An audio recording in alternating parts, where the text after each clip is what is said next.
a tight 9 minutes late, but yeah, let's go ahead and get started. Welcome everybody to the Salt Lake City Council work session for April 1st, 2025. The first item on, oh wait, sorry, excuse me, let me read the intro. Our meetings are public and you're welcome to join us in person by watching from the Council's agenda page, Zoom, YouTube, SLC TV, or joining us in person, whatever makes you more comfortable. This is a work session during which there's no public comment. Please join us tonight at our 7 p.m. formal meeting to share your comments. We, of course, welcome your feedback by mail, via email at council.comments@slc.gov, or via our 24-hour comment line, 801-535-7654. Comments that we receive on agenda topics are shared with all council members and posted to our website, slccouncil.com. The first item on our agenda is updates from the administration. So we have, welcome, come on down. If you,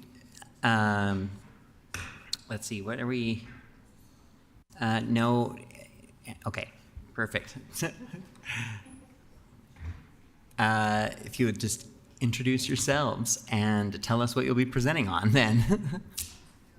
Thanks, Council Member. I'm Katie Reiser. I'm the Deputy Director of the Community Outreach Team here in Mayor Mendenhall's office. Let's see, we can go to the next slide. We have Lindsay. Sorry, I thought I was going to introduce myself at my time. Oh. I'm Lindsay Nicola, Deputy Chief of Staff to Mayor Mendenhall. Okay, great. As a reminder, we encourage everyone to visit our webpage for ongoing opportunities to engage with the city on various neighborhood projects. Next slide. We have a few transportation updates. Construction is underway at the intersection of 600 North, 200 West, and Center Street. 8 additional speed humps will be installed in the area to backfill locations skipped in the initial livable streets construction. Construction is scheduled to be complete in July. Salt Lake City Engineering and Transportation are inviting the public to a Meet the Contractor event for the 600-700 North Reconstruction Project on April 16th from 4:30 to 6:30 p.m. at Backman Elementary. Attendees can learn about the construction schedule, impacts, and planned improvements while enjoying free food, giveaways, and a bike rodeo for kids. Construction will begin in April and continue through 2026. This will include an 8-month closure and detour for the Jordan River Bridge at 650 North. Residents can stay informed by subscribing to updates at 600northslc.org. Additionally, work is underway on the 300 North Reconstruction Project and is expected to continue through August 2025. Next slide.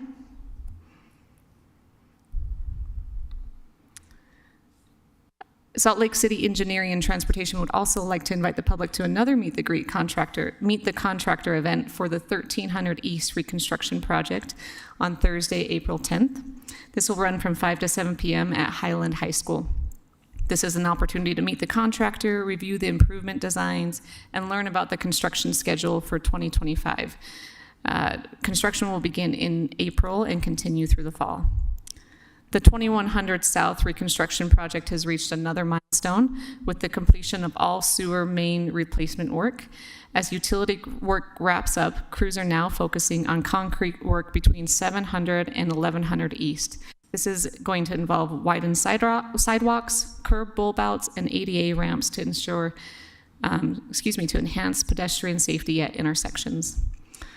Lastly, the Sustainability Department will launch the 3rd round of the Landscaping Equipment Exchange Program this Thursday, April 3rd. Eligible equipment will include lawnmowers, handheld tools such as string trimmers, hedge trimmers, edgers, chainsaws, and leaf blowers. Full details are available on the city's website, slc.gov/sustainability/landscaping. Next slide. Here are a few upcoming community office hours for April.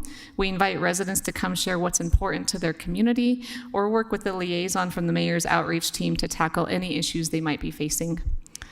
As you know, the Lovely Block season is underway with workdays that started last week and will continue throughout the summer. You can see the full list of projects at slc.gov/mayor/Love Your Block and sign up to get involved in an upcoming workday. On April 19th, SLC Corps in the Mayor's Office and Public Lands are joining hands to host an Earth Day at Jordan Park for a park refresh event. Residents can sign up and view information or other upcoming volunteer opportunities at stewardship.slc.gov. And that's it from my side, unless the council has any questions. Any questions, council members? All right, thank you so much for the update.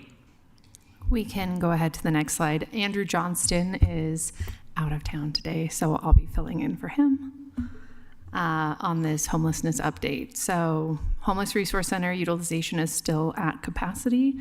Our encampment impact mitigation and rapid intervention schedule is as follows.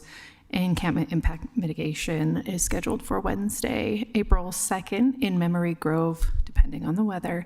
And then rapid intervention team is going to be focused around Backman to Day Riverside, California Avenue Bridge to the Labyrinth, and Victory Road and Redwood Road.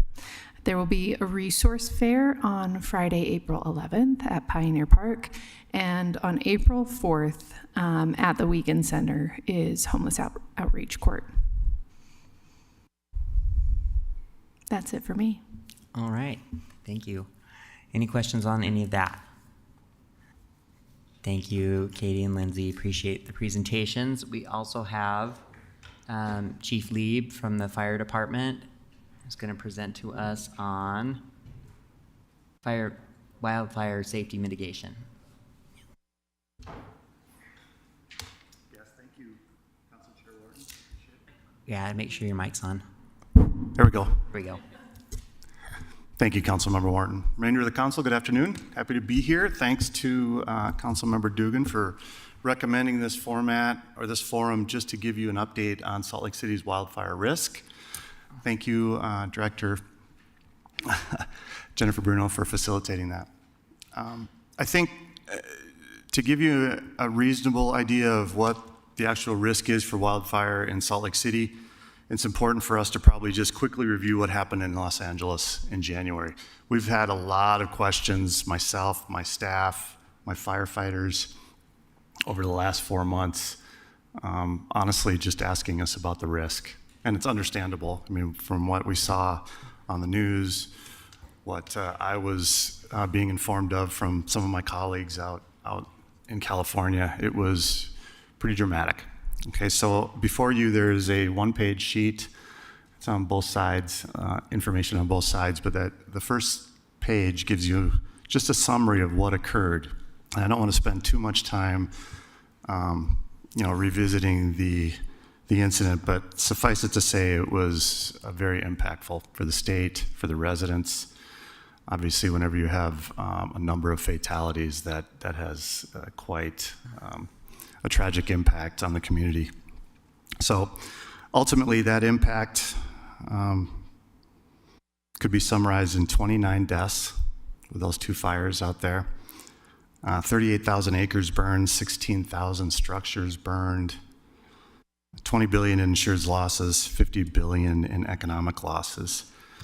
I think all of these fires, we look at all of them in regards to severity and size based on 3 factors, and that's the weather, that is the topography, and that's the fuel. And we have a lot of similarities with California, and this is the message we've been giving to our community. You know, we have hot weather, we have dry weather, we have very low humidity, we have winds, which is really an impact on the speed and the severity and the size of these incidents. We also have very similar topography to California, outside of obviously the ocean, but we have flat plains, we have grades, we have valleys, we have canyons, and that accelerates the wind. That complicates the mitigation ability of your fire department. But we also have a lot of differences with California. I mentioned the wind. Out there, many of you are familiar with the Santa Ana winds. They do not last just a few hours, they last for days. In January, over the course of those two fires, the Palisades and the Eaton, the winds were 60 to 80 miles per hour consistently, gusting up to 90 miles per hour. That creates basically an urban firestorm environment where the fire is just feeding off the wind. The wind is moving the fire at a pace that the firefighters just cannot keep up, and ultimately it allows embers to travel from the source of one fire to another ignition point, maybe up to 1 mile away. And that creates a scenario that results in the impact numbers that we see here. So our winds don't quite last that long. Our fuels are differentiated a little bit by the winter that we have here. Dry winters reduce our fire risk. We lose some foliage, the leaves drop, and we start it all over again. Depending on how our spring is, that kind of determines how our fuel is in the summer. In California, in January, they had not had any noticeable rain or measurable rain for months. And all that foliage was just basically prepared to go off. Okay, other things we have here, we have a communication system called IPAWS. You've probably heard of it, Integrated Public Alert and Warning System. You do not have to sign up for that. Oversight with that remains with the county. We are directly linked from emergency management in the city to the county emergency management team. So if we need to use IPAWS, we need to notify people to get out of their homes, we can do so.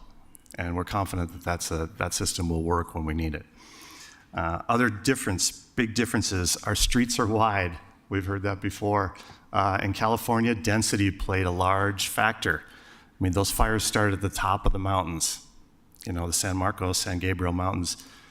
By the time people decided they needed to get out, there's no room on those roads to get out, much less allow first responders to get up those roads. So we have the benefit here of having multiple points of egress for most of our risk areas, multiple points of access, and that's a big difference. Density also directly impacts how many resources you have available per 1,000 people. In LA, that's a city of 3.8 million people.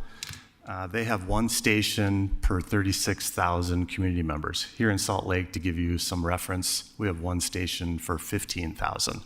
That's less than half of the density that they see out there. So these things all kind of impacted to what we saw in California. Any questions about that before we talk about today? Okay, so here's where we are in Salt Lake City, and I would be lying to you if I said we didn't have any risk. We do have risk here in Salt Lake, absolutely. Under the right circumstances, or I should say the wrong circumstances, we could lose some structures in Salt Lake, but we are prepared for this, and we do train for this. So right at the top, current capabilities, we have the personnel. We are 400 staffed. Key point to stopping these fires is to getting firefighters with water to the ignition point as fast as we can, and we can put a lot of firefighters onto a scene really quickly. We have the equipment, we have the brush trucks, we have water tenders, we have additional resources. We have those communications with our adjacent departments. We can implement those any minute. We have training. We train annually on wildland fires. We have advanced training. We have people who hold a red card certification. That's a specialty in wildland fighting. And we train annually in the wildland urban interface training component. So our firefighters are prepared for this. We have public education. We're very proactive. We have Ready, Set, Go program. Many of you are familiar with that, particularly in District 3 and District 6. We have firefighters out talking to residents. We give them the educational information right on their door. We talk about it with whoever we see. Ready, Set, Go means be ready for a wildland fire. Be prepared, have a plan. That means you're set. And go means don't be afraid to make a decision that you have got to get out of this house. We also have fireworks education every July. We make it a point to get out in the neighborhoods, talk about fireworks. You cannot light fireworks here. You can way over there, but you cannot do it here. And we have defensible space assessments that are available to every one of our residents. They can go on our website, fire.slc.gov, and they can have the fire department come out, the crews will come out and just look at their property and tell them what they can do to harden their structure and make it more defensible for fire. We have public messaging. We talked about IPAWS. We have lots of plans in place now. Emergency management has done their job. We're better prepared today in Salt Lake City than we ever have been, as far as I'm concerned. We have comprehensive emergency management plan. We have a crisis communication plan. We have evacuation plans that are on our website and available to the public. All of this information links to Be Ready Utah, Be Ready Salt Lake. We have lots of information available to our residents. All they have to do is reach out. And if they ask you, council members, I would encourage them, go to our website. Go to our website. They can contact us. If they don't see the information they need, we'll have firefighters come out and talk to them. I like that ability. I like being able to say, yes, go out to Mr. and Mrs. Smith's house. They have some questions. We will do that. Lastly, and a key point, the vulnerable areas. Everything around City Creek Canyon is basically a vulnerable area. That is probably our highest risk, which is probably no surprise to the council. Especially if you are above City Creek Canyon, fires like to go up. They superheat the fuel above them, and it just draws the fire up. So all the homes on East Capitol and Northmont Way on the other side of City Creek, those are probably the highest risk areas that we have. Those are the neighborhoods that we emphasize. And then in District 6 as well, Councilmember Dugan, this is the place, State Park, Corrigan Canyon, those are high-risk areas as well. Not that we don't have other risky areas. The west side has plenty of dry grass, low to mid non-native grasses, scrub oak. I mean, this is bad fuel for wildlands. So District 1, District 2, Councilmember Pui, you have your share of wildland urban interface risk as well. But these numbered 1 through 6, I would say 1 through 6 ranked as number 1 being the highest risk area. That's where we spend a lot of public education time. How do we improve? Like I said, staffing is really important. We have to have firefighters. We need to get them there quick. That's obviously one of the most important factors. Wildland Urban Interface Coordinator, we just developed this position. This is a difficult year to add positions, obviously, we understand that. So we have filled that position with someone from operations who's very experienced in wildland urban interface fire attack. So that individual will help us with our further training and certifications and getting us even better prepared, for the next incident that we have involving fire. Public education, we're going to continue putting more resources into the Ready, Set, Go program, getting out there in our neighborhoods, being accessible to anyone who has questions about it, because we really, honestly, we need to rely on the individual residents if things get really bad. The fire department has a capability, and we're good at what we do, but we also have to accept that as a city we have vulnerabilities. So if necessary, our priority will be to get people out of their homes. So if you do receive those questions, please emphasize to them that they need to have a plan and they need to be prepared to go, because we'd much rather get the people out and rebuild, and reassess than have them try and stay in that home and try and save it with a hose. That's going to take 2 firefighters, maybe another police officer and somebody else to get them out of the structure. And those are 3 people that are not fighting the fire. Lastly, legislation. The state is starting to move forward and starting to adopt some legislation that may help us become more resilient throughout the state. House Bill 48 actually encourages counties to adopt the Wildland Urban Interface Code. That directly impacts the type of construction that we're seeing on the interface. New homes, remodels will all have to adopt to a different fire-resistant type of materials. It also talks about defensible space and mitigating the vegetation in and around these homes. So we're starting to see some traction legislatively that it's important now. It's a big topic. We've seen these fires even prior to LA. We saw them in Denver, between Denver and Boulder, just 3-4 years ago. Also wiped out thousands of acres.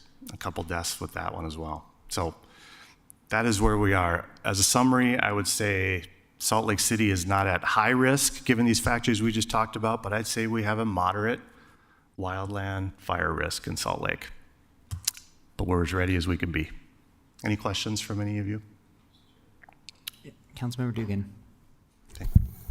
Thank you, Chief. Appreciate that very much, and appreciate the work that your department has done on mitigating as much as we can on the fire hazards we have. You know, I have a neighborhood that, you know, we get the knucklehead fireworks crowd on the 4th of July and a Pioneer Days time frame, you know, and just as you know, that 10 to 200 acres in 20 minutes, you know, the wind's in the right direction, some of those fires could really, even if it's just a grass fire, take off in the wrong direction. Could you kind of walk us through or what you guys are planning to do during those high firework time frames, working with the police and local neighbors on those types of deals? Sure, Councilmember. In July specifically? Yeah, in July, for both the holidays in July, we will add firefighters and units to our staffing for those, actually not just the 2 days, but actually before and after, certainly depending on the conditions that we're seeing. So we'll have additional people out. They will not be in the station. They will be out roaming around our high-risk areas. And that goes also for the firefighters that are just on duty. We get them out of the station on those days. We want them to be visible. We want them to be present. It's impossible to cite or identify every knucklehead, as you said, Councilmember, but just being there makes a big difference. If they see the big red engines or the trucks in and around the area, that tends to reduce the amount of people that are trying to light off illegal fireworks. Yeah. Councilmember Young. So thank you for bringing this forward. And I think that it's very timely in terms of addressing what we will expect to see in the upcoming summer months. Just a couple of items I want to highlight out of this effort. I think one of the things that's challenging about measuring affect of the fire department is that you have a metric that's the unknown. So how many buildings would we have lost had we not had, you know, the staffing levels that we do? And, you know, I can point to multiple fires that have happened recently in District 7 where the only building that was impacted was the building of origin as opposed to pieces around it. And so I do think that, I know it's kind of an unknown metric, but I've personally seen the efforts of the fire department to be able to protect surrounding buildings, and that is key to the staffing that we have in preparation for not just those building fires, but also for the wildfire efforts that we're looking at. The second piece I wanted to highlight is your mention of education. So we were fortunate enough to have Battalion Chief Shepard, if I get that right, or Deputy Chief, one of the two. Battalion Chief. Okay, Battalion Chief Shepard at Meadowlark Elementary a couple of weeks ago, talking about emergency preparedness. And it was one of those things where I'll say, even as a sitting councilwoman, I was listening to the education that we provide our fifth graders related to that, and I was like, yeah, I do need an emergency bag in terms of being, more mindful of what types of preparation we could take. But it was actually a question from a fifth grader that I think highlighted it most accurately, where they said, well, can't the firefighters just come and help us? And we talked about, the number of firefighters versus the number of citizens in Salt Lake City, and that we can't all live in the world of someone's going to come and save us, because that's just not the scale at which we operate in terms of of taxpayer fiduciary responsibility. And so whatever we can do as council to help, especially in the month of July, whether it's through our newsletters, social media that we're coordinating, I think that, I would like the opportunity to be able to help promote and amplify the message of education related to use of fireworks, being prepared for an emergency, and just understanding what our individual residents can do to be ready so that we are not a draw from city resources, but instead are contributing to the solution. Thank you, Councilmember, for those comments. Yeah, I agree. I think if we can provide you some information just to have at the ready with your constituents, I think that would be helpful. I think we'll make that happen. And to your first point about staffing and the number and the metric, yeah, I do not have a metric that could accurately determine. But anecdotally, I would say the staffing we have in Salt Lake City certainly made a difference at Sandhurst just last summer. And it certainly made a difference on the fire almost 5 years ago now behind the Capitol that was climbing. If we were not able to get on those incidents as fast as we did with the number of firefighters that we had, and it essentially dumps all of Salt Lake City Fire Department onto those incidents. And then we have mutual aid departments from UFA and from West Valley and South Davis Metro filling our stations because the calls go on. The calls, to help the child who's not looking right or not breathing right, or the traffic accident on I-15, those calls don't stop. So all our firefighters are on those incidents, and honestly, if we didn't have that ability and those resources, we'd have lost homes. We have been fortunate in environments that we have here that we have not lost homes. Yeah. Lopez Chavez. Thanks. I want to say thank you to the chief. I was a liaison back 5 years ago when that fire was occurring, and just goes to show that as we've scaled our operations and become efficient to tackle on these fires, whether it was the fire from 5 years ago or Sandhurst fire, I think all Salt Lakers are aware that they're in really great hands when it comes to preventative measures and the reactive deployment of resources to stop the impeding growth of these fires and containment. So I think it's good for us to reflect yearly and look at what's happening nationwide. We're still in a drought. We obviously have the natural flora that can become a fire hazard easily, as well as increasing education, as my colleague just mentioned. So I just want to say thank you to the firefighters. Our stations, obviously, our Station 1 is almost fully up and running again, so really happy that Station 5 has adopted Station 1, but in District 4 we have lots of urban fires, but we're obviously enclosed and affected as a city. So it's just something I wanted to state again, that I'm really proud of where we've come from, and I think we've learned and evolved and recognized these hotspots all over our city and better deploy it so our residents can also understand during the 4th of July or Pioneer Day that we have enclosures and we have the fire apparatuses placed in strategic spots ready to respond within a minute or less notice. Thank you, Councilmember. I appreciate that. Petro.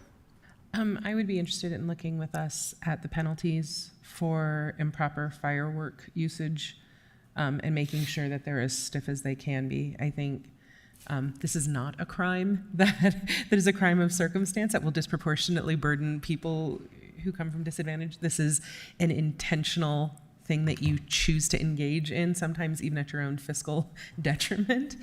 So I would actually really would love to look at ways that we can disincentivize firework usage proactively as well. Thank you. Well, also, just want to say thank you from District 3's perspective. We do have a lot of high-risk areas, and this is a time that I know that my residents get really concerned about that, and we're trying to take steps to inform people. We're doing district mailers, things like that, and it's if you're looking to use some of your council communications budget, this is a great way to do it too, to help keep people informed.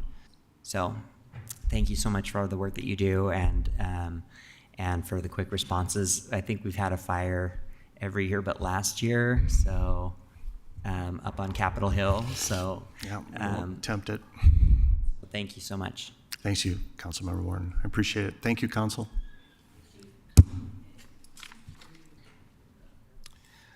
Okay, our number 2 agenda item is also informational, Fifth and 6 South Grand Boulevards concept development. We have Nick Tarbett from the council office, John Larson, Director of Transportation, and Keegan Galoro. Oh, I tried to add a little accent there, but okay, thanks. Real quick, this is a, as you mentioned, this briefing is on the 600 South Grand Boulevard's concept development plan. This is one of those opportunities for the council to see these plans early in the process so that you can provide feedback, direction, and suggestions that you may have on the plan going forward. So with that, we'll let transportation go forward from here. Awesome. Thank you so much, Council. Yeah, so we're here to talk about Grand Boulevards. Really, yeah, we're just getting barely started on the visioning plan, so we're trying to get you guys in nice and early. We can go ahead and go to the next slide there. I do want to start with introducing the project team. So Dig Studio will be doing the project management on this. They'll be coordinating the visioning process, coordinating site assessment documentation, and they're going to support with the stakeholder and project team engagement. And then Alta Planning and Horrocks will be the sub-consultants on that. Alta will be looking at the mobility analysis and strategizing around bike and ped recommendations for the plan. And then Horrocks is, we refer to them loosely as our UDOT whisperers. They will be helping us coordinate with UDOT, especially on the sections of the roadway that they own. And they're going to help us identify gaps within our data, specifically through their work with TechLink and the Granary District Planning. And then they're also going to be in charge of engagement and stakeholder plans. So we can go to the next slide, please.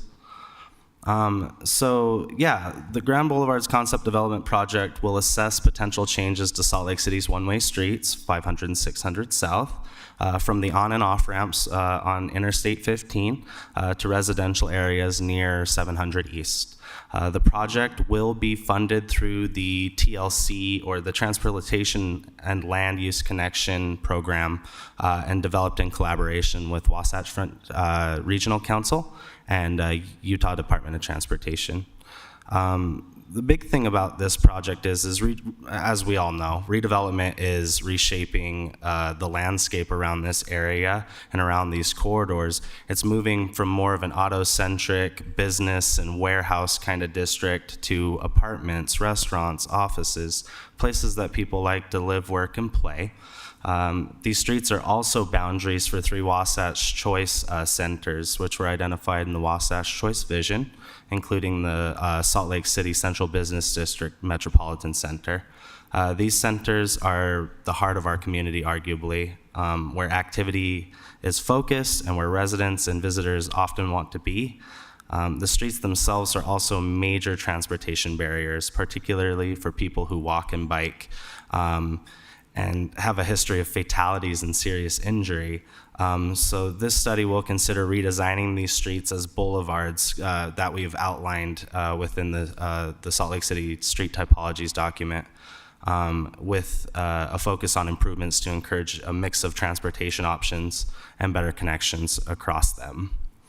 One thing we also want to do within this context is acknowledge the constraints that exist with the current state legislation, and also UDOT's desires to maintain the current level of service and the current vehicle flow for these corridors.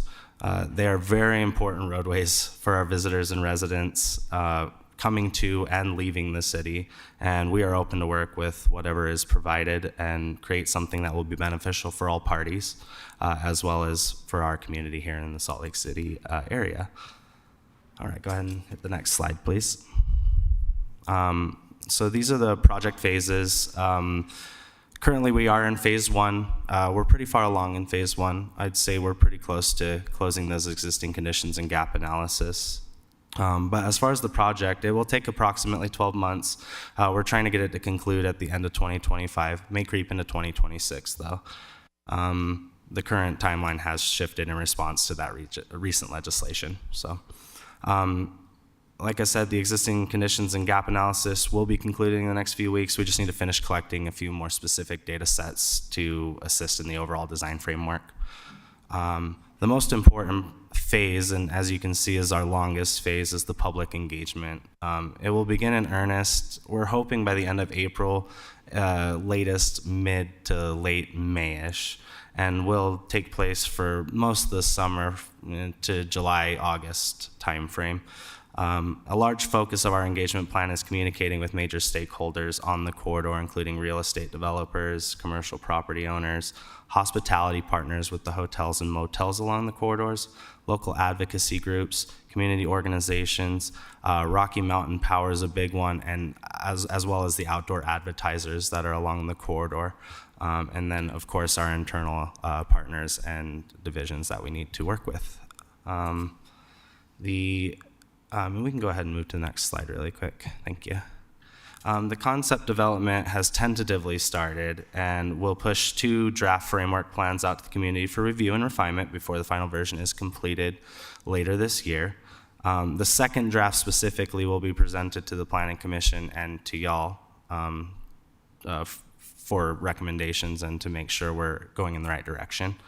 And then the final framework of the vision plan will include cost estimates, high-level concepts, and there's going to be a potential for phasing of projects on the two corridors, depending on how things pan out with the current legislative atmosphere. And we can go ahead and move on to the last slide. And then this is just a picture of the deliverables here. So it just gives you a little idea, conceptual framework, mobility improvements. We do want to create kind of identity districts and gateways for the neighborhoods that it's going to pass through. And then, yeah, a plan to implement.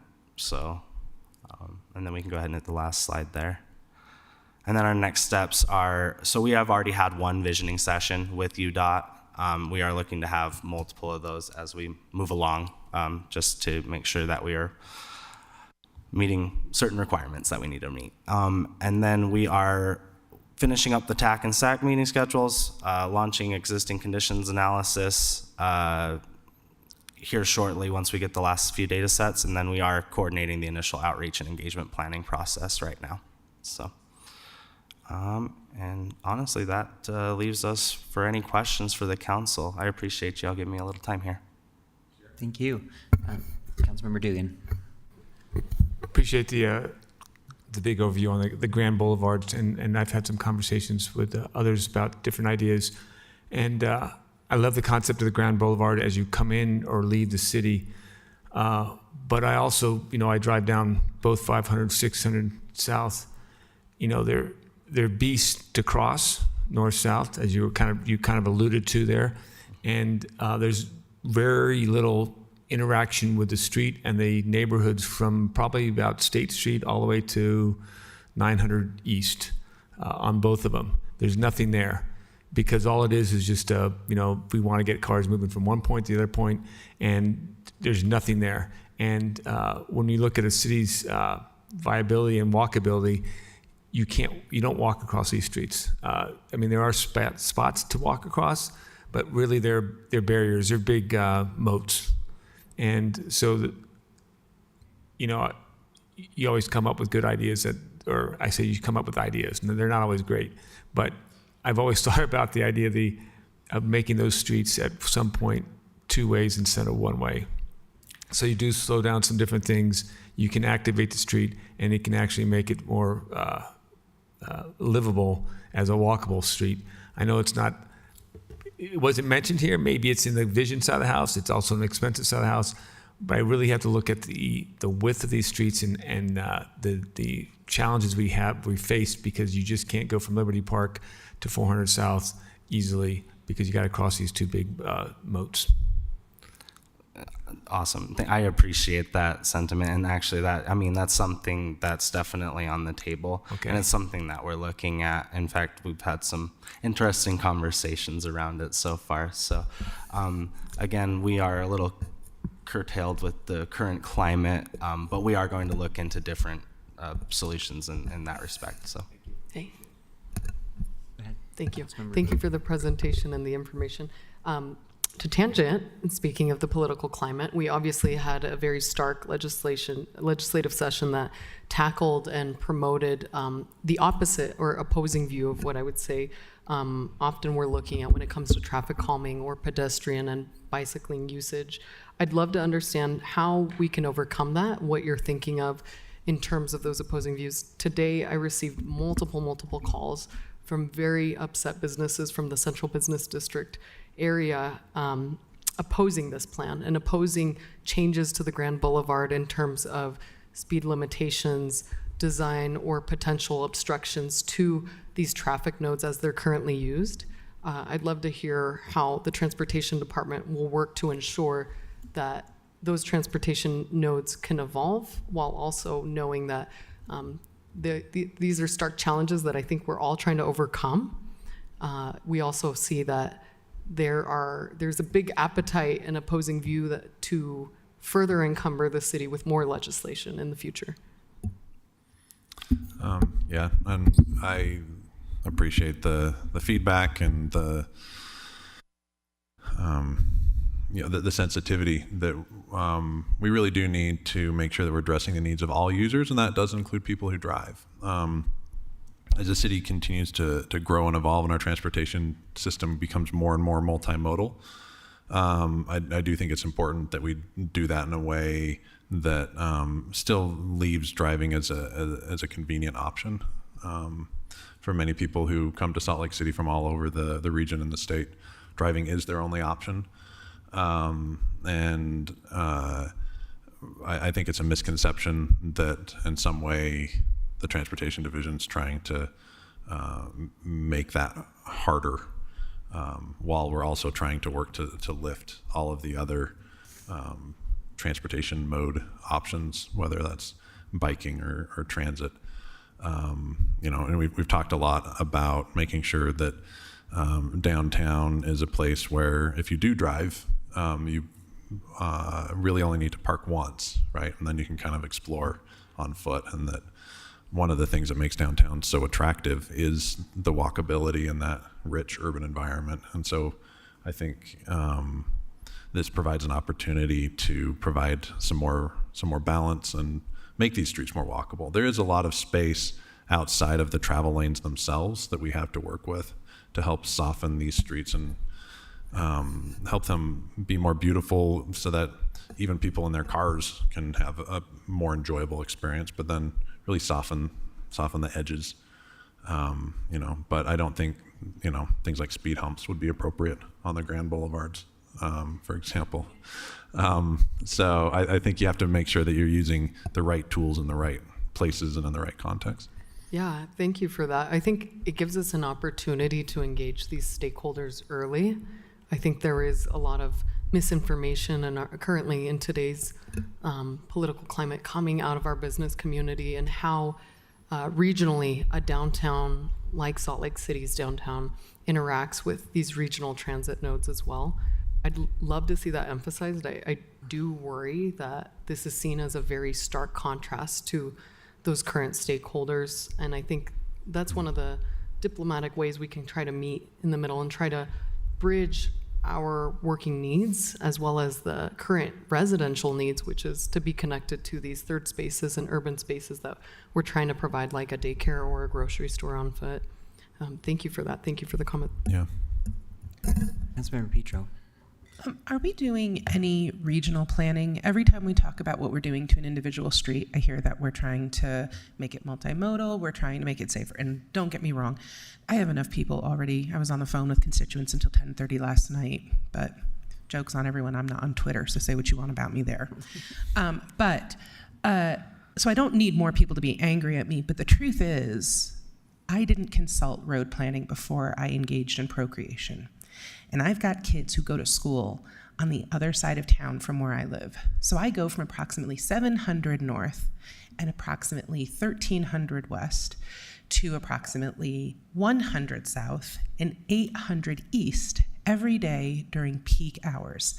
And I have watched my options to do that in a decent amount of time dwindle. I can't take North Temple right now. can't take South Temple. Both are blocked by construction. 100 South does not go all the way through. 200 South has been a construction zone for the longest time, and now it's 1 lane, so it's congested. 300 South has never been an option. 400 South is where everyone is. 500 and 600 are the only ways I can get across town. We are inadvertently, once again, dispossessing the people who, by the way, stayed on public transit longer. Workforce stayed on public transit long after everyone else thought it was real cool to do suburban sprawl and get in cars. Now we finally have equitable access to the car, and all of a sudden we're realizing, oops, we screwed up. You all have to now deal with transit schedules that either add hours to your day and cost as much, or you have to show up in places that are sweaty when you already are being discriminated against and experiencing wage gaps. I just want to know, is there one time where we're not going to penalize people who have been conditioned into actually needing a car by virtue of family size, by virtue of not earning enough to have disposable hours in their day? I agree, we have to protect pedestrians. We have an unacceptable level of fatalities. But it seems to me if we're doing more regional instead of case-by-case planning, then we're not going to disenfranchise people. You take our West Side kids and you send them to East High School. You send them to Highland. We have to cross the city in record time to not only pick them up when they're sick, but to get to parent-teacher conferences, to get to band concerts. And there has to be at some point a consideration for what we've inherited through the legacy of the car and not harming the people who are still dependent on it. Everyone, I acknowledge I will be destroyed in several comment sections today. I accept those terms. Yeah, I really appreciate those comments. And that is something that we have heard, talking a lot with, West Side residents that, in some cases, being able to ride your bike wherever you want or take transit is a privilege. It's still, in most cases, driving is the only option, right?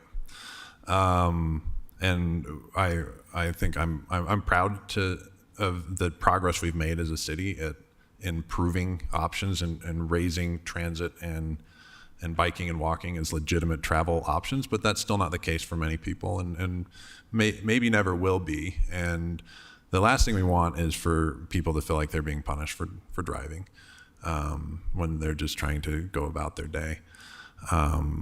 And so I do think that there is a high level of sensitivity to that on this project and all our projects. I'm really grateful that Second South has opened back up. North Temple is getting close. South Temple actually has some upcoming utility work. I'm sorry. Experienced it this morning. Diverted again.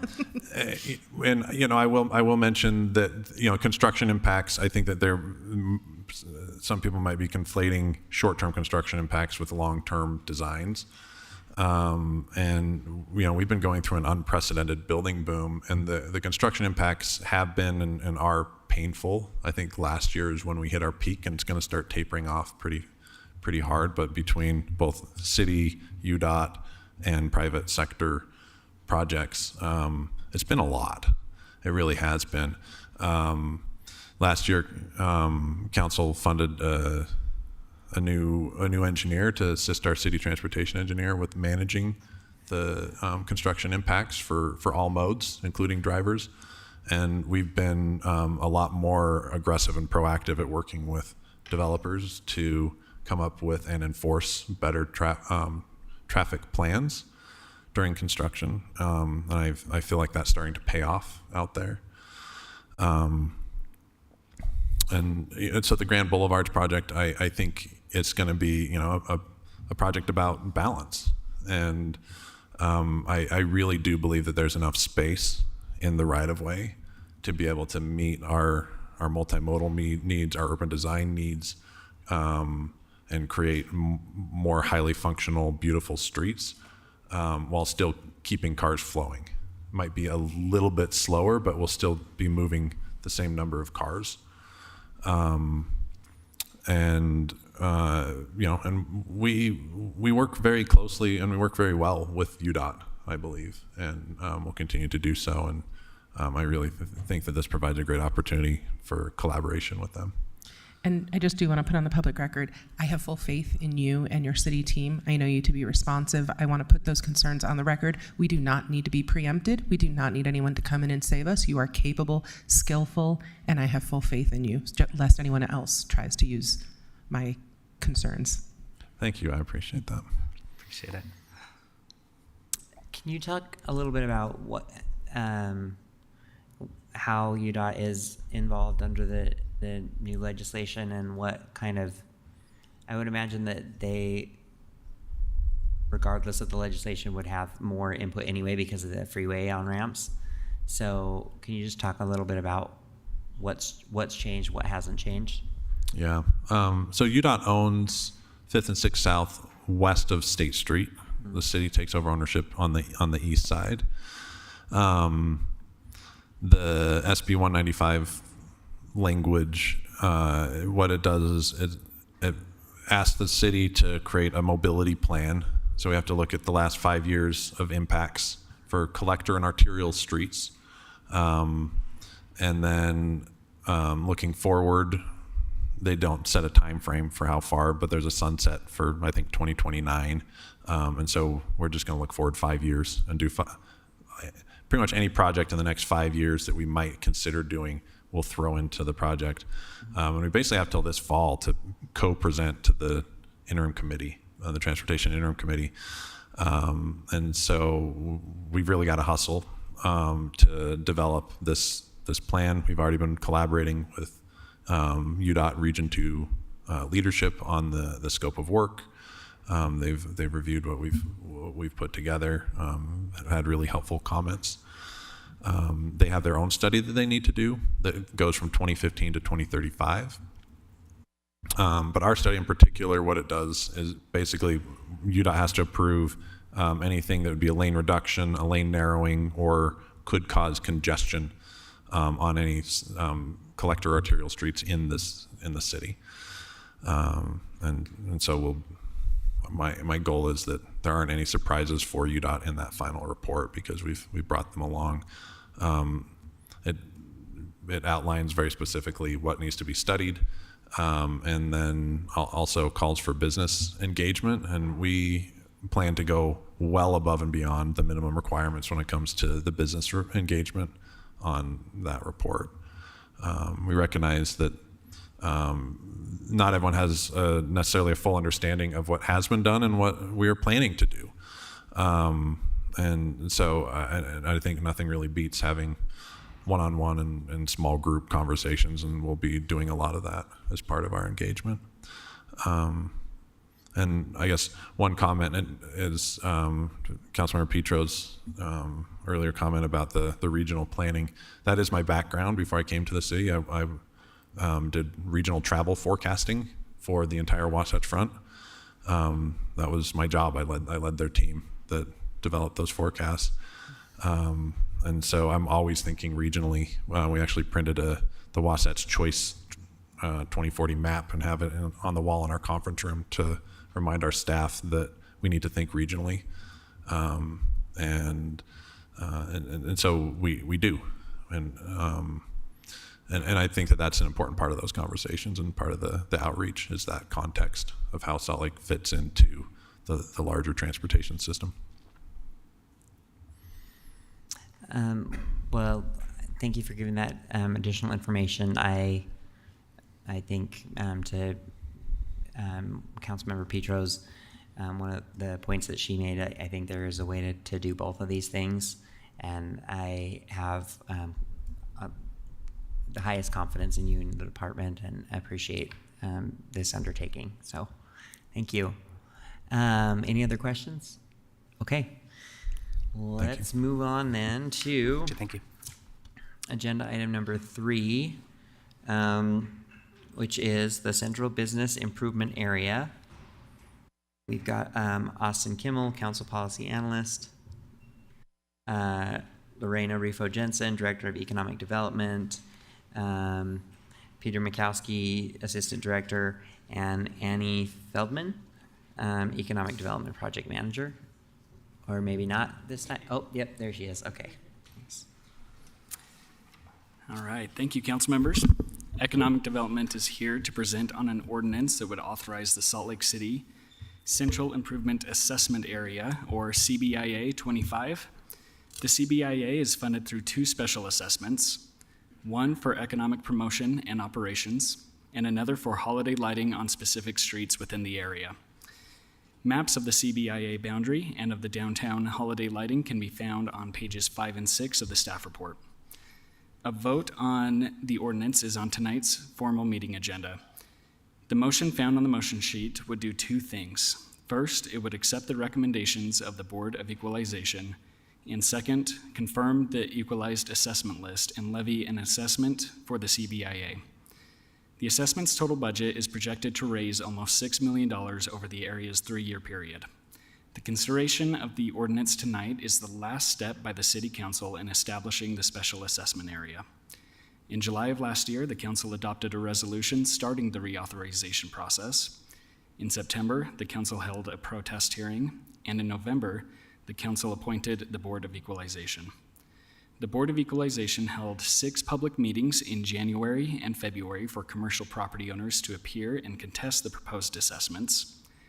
Over the course of the meetings, the board heard from 11 property owners regarding 21 parcels. The staff report contains a summary of the board's recommendations for those properties, which can be found starting on page 2 of the report. And with that, I will turn it over to Economic Development. Thank you so much for that great summary. Good afternoon. It's a pleasure to be with all of you and to bring you the assessment ordinance for Salt Lake City Central Business Improvement 2025. Economic Development would like to express our appreciation to all the departments that were involved as part of the process. Engineering, Council Office, Treasury, Finance, Attorney's Office, IMS, and our Recorder's Office. Also, we want to thank our Board of Equalization, who did a great job ensuring that property owners had opportunities to voice their concerns. So you know this process, although the official process started much later, it did start in February of 2024. This was done to ensure there was coordination between our city staff and all departments who worked together to secure a successful special assessment area process. This is a tool that Salt Lake City has used to bring economic promotions to the Central Business District area, our downtown. Today, we're coming before you to request your approval through the assessment ordinance, and then Peter will share some information. And then we have Andy Feldman, who is our SAA program manager online. Thank you. Thank you, Lorena. Thank you, council members, for your time today. I did want to add that the CBIA covers about 2,500 businesses. We're assessing commercial property as part of this assessment. Residential properties are exempt. To carry out our economic activities in downtown, we contract with the Downtown Alliance to manage programs like the Downtown Street Ambassador Program, like Downtown Farmers Market, as well as their advertising program, which is actually 730 banners downtown, and then we have 4 kiosks on Main Street. So, and of course, we can't forget all of the great activation that takes place downtown throughout the year. So with that, I did want to hand this off to Andy Feldman, our SAA program manager. She'll provide you with a summary and review, and we're happy to answer any of your questions. Thank you, Peter. Good afternoon, and thank you for the opportunity to present today on the renewal of the Special Assessment Area for the Central Business Improvement Area, CBIA 25. My name is Andy Feldman, and I'll walk through the key updates and actions required to ensure seamless continuity of this vital program. Next slide, please. Thank you. The CBIA is the heartbeat of downtown Salt Lake City, funding programs, events, and promotions that drive vibrancy, including the iconic holiday lighting.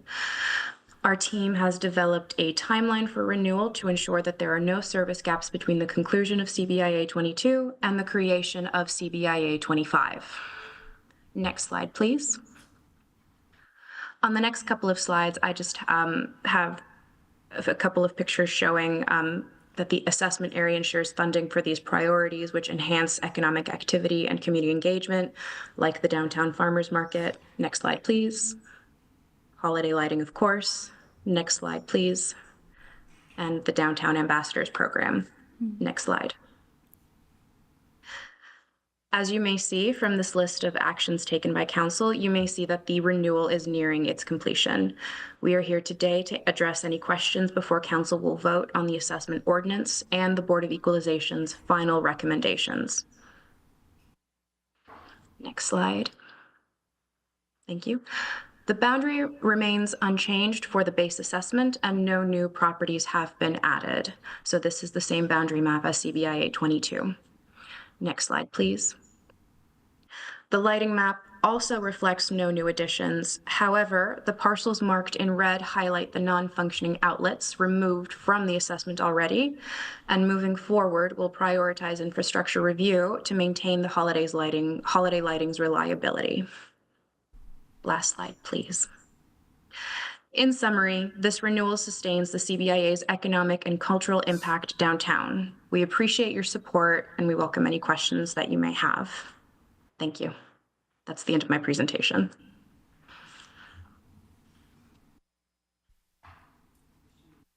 Questions, council members? Councilmember Lopez Chavez. Thank you, and thank you, Lorena, to your team, to our director. Andy, thank you so much. You've been great with the SAA's process, not just with the CBIA, but also with future and incoming applications as well. So thank you for that. I just wanted to state real quick, again, in gratitude to Mr. Markosian and the appeals process for the board. Yes. It's my understanding as a council, we offer this process so that these business districts can really help increase services and the demand of services and overcoming beautification or other types of concerns or ideas they may have. Which is a fabulous process and why the SAA has been well promoted in our city. And so again, I think the appeal process was very well articulated. We found restitution and a resolution overall for all the appeals, so I'm very grateful for that. I just want to put it on the record, there have been desire to expand the CBIA in the future. When I came on in 2024, as in the first term as a council member in District 4, it seemed that we were already behind in terms of getting those boundaries and the election included. I'd love for us to consider that in the future. It looks like, if I'm not mistaken, in 2027 will be the next election cycle. Is that right? For the CBIA? It would be, it's a 3-year cycle, so it would be 2028. Okay. Yeah, but we'll start in 2027.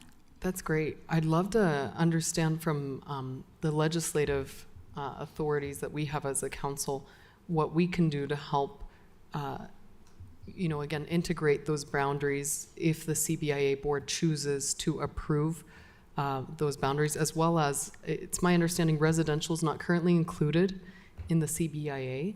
I know that there is a desire. There's also opposing views for that. So I think there's a conversation as well about including residential in that. Do you have any information in terms of where we're at? Yeah, I do, council member. Actually, what we've seen in the statute, and this is something that our team is tracking very closely, it is amended on an ongoing basis. But right now the statute reads that if it's commercial on the ground floor and then 4+ units, you can actually assess that.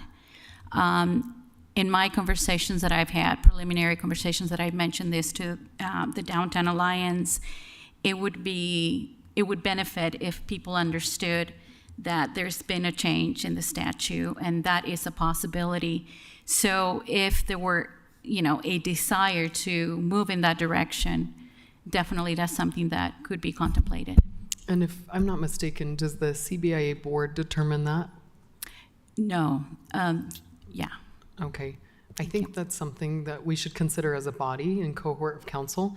I know that there's also been, from other colleagues, concerns about other subsidies of services outside of the CBIA. And I think that's fair to say that the CBIA should be the direct body in which increased services for the downtown central business district should see them suit. They're better suited to come out of this funding mechanism than other places in our general fund. So I'd definitely love to pursue that. I think that's something for staff we can look at in the future. I could just, maybe our staff can work with the administrative Absolutely. staff on what that timing looks like. It seems like because we had the same conversation 3 years ago, almost verbatim. And so I think that we need to maybe work backwards from the different deadlines and make sure we build in enough time to engage the residents that will be paying more if we decide to assess, engage the businesses who are maybe outside of the boundary right now who will be paying more, so that we preserve that option. Because it seems like each time we check in, it's like, oh, well, we've already done engagement, and so it's kind of too late to change the boundary. So if we could work together on what that timeline looks like and what the process looks like. We're happy to do that, that'd absolutely. be great. Awesome. Any other questions or comments? All right. Thank you so much. Appreciate Thank you being kindly. here. Good afternoon. Thank you. We will move on to item number 4, which is a budget amendment number 5 for fiscal year 2024-2025. And talking through this with us is Jennifer Bruno, who gets to stay seated where she is, and Sylvia Richards, and we have Greg Cleary, and Ben Ludke. And I get to do this because Ben's sitting there as acting finance director right now. So I'll rely on him to chime in with any additional helpful information or context. So this is budget amendment number 5 of fiscal year 2025. There are several items in the budget, in the budget amendment, and if all are approved as proposed, your fund balance would be about $37.5 million above the 13% threshold, which is about 20.8% of the general fund revenue. This is obviously a very good position to be in, but as a reminder, fund balance is one time, and so to the extent that you use it to pay for ongoing items, you're kind of guaranteeing your structural deficit in future years. We've had that conversation ad nauseum, so I'll move on.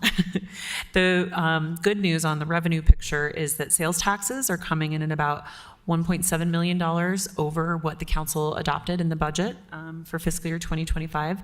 So that's good news. And property taxes are actually coming in about $5.7 million over budget, which is unusual, I'll say, and is due largely to personal property in the Northwest Quadrant. So equipment, materials for a lot of those large distribution facilities.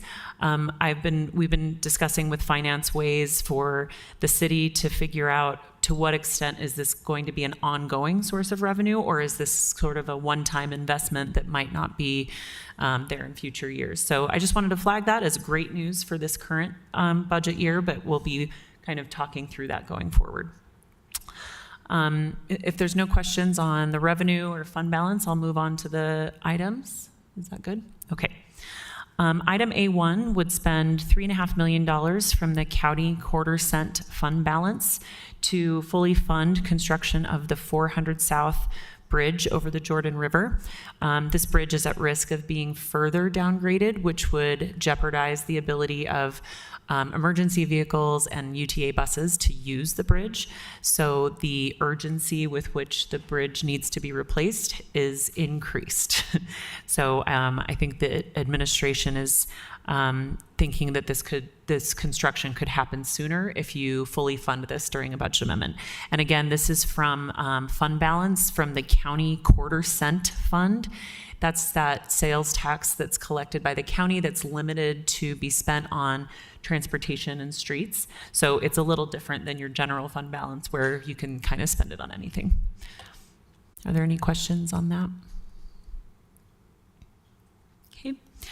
The next item is a one-time allocation from the Community Land Trust to help repair various homes that are existing in the Community Land Trust program.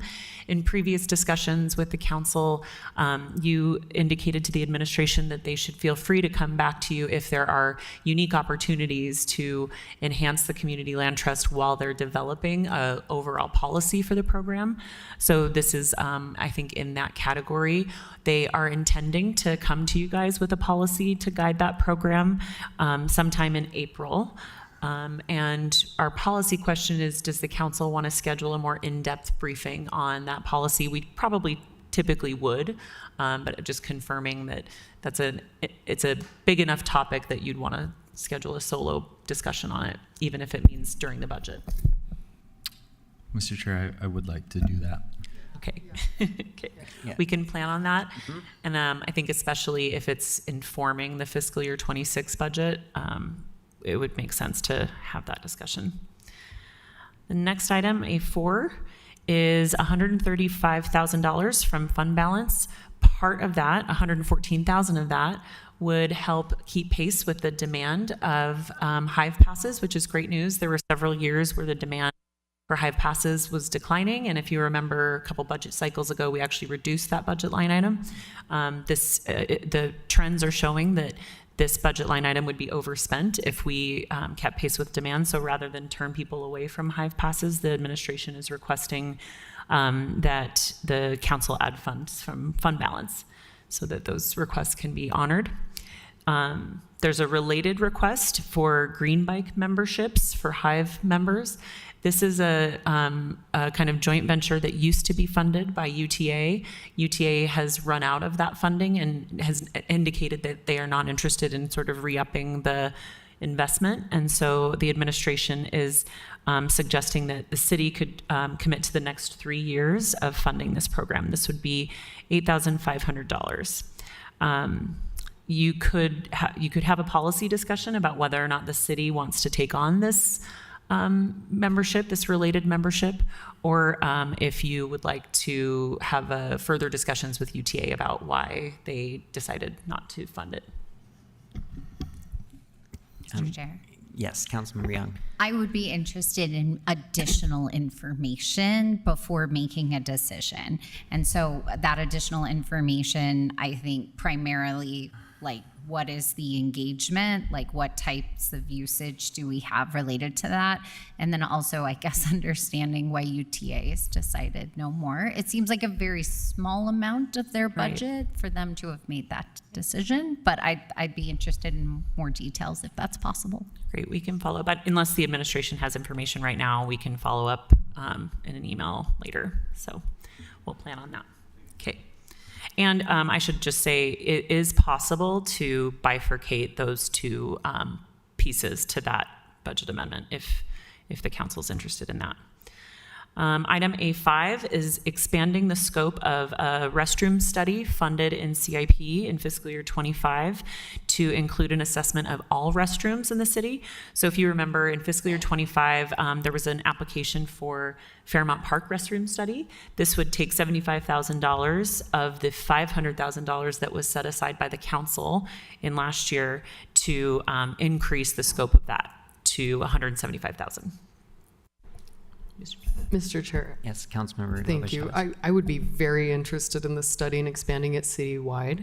I want to understand where we used to come from a planning scope in the city where we would fund restrooms to now where we have difficulty accessing restrooms and rely on public restroom access. So I'd love to just understand that citywide. Okay. Great. Councilmember Pui. I mean, the reason why it was narrow like that, it was because this was the direction we took from the administration related to the Jordan River. The original issue we have is that we're trying to find more information about the contamination on the river and where the sources of contamination come. And I know that this seems like an odd way to get to it, but one of the studies that we need to find out is where the source of pollution come. As we know, all the water that runs through our streets across the city end up in the Jordan River. So we're trying to find out a little more about the connection between the bathrooms and how it affects the Jordan River and the quality of life for our residents as a whole. So ultimately, it's a study that is going to give us more direction to understand the problem. I think that in sentiment we are in the same place. We need accessible bathrooms. We also need them to be safe. for everyone to use. So that is some of the purpose of this. So thank you for that. Thank you. And related to item I5 is item A6, which is the council voting to author, or not voting, when the council approves the budget amendment, it would release the remaining $425,000 for the public hygiene pilot program. I think, as Councilmember Pui noted, the origin of this idea was talking about hygiene along the Jordan River, but the administration is working on releasing an RFP where there would be many more options that depending on the responses to that RFP. We asked the question about if reducing the funding for that would reduce the impact of the pilot program. And I think the answer is just that it's too early to know because the RFP has not been released and responded to yet. So the council could decide. So I think the administration proposed these two items the way they did to be budget neutral. If the council felt strongly to hold the $500,000 pilot program harmless, you could choose to add $75,000 from fund balance. I think the inverse question also should be asked. Does taking the $75,000 from that pool and adding it to the $100,000 already allocated guarantee that we're going to get the data that we want from that? Like you said, I think pilot programs are very easy to scale. But if we're going to take from it, I would like to know what kind of assurances we have around the quality of the study that we'll buy for that transfer of money.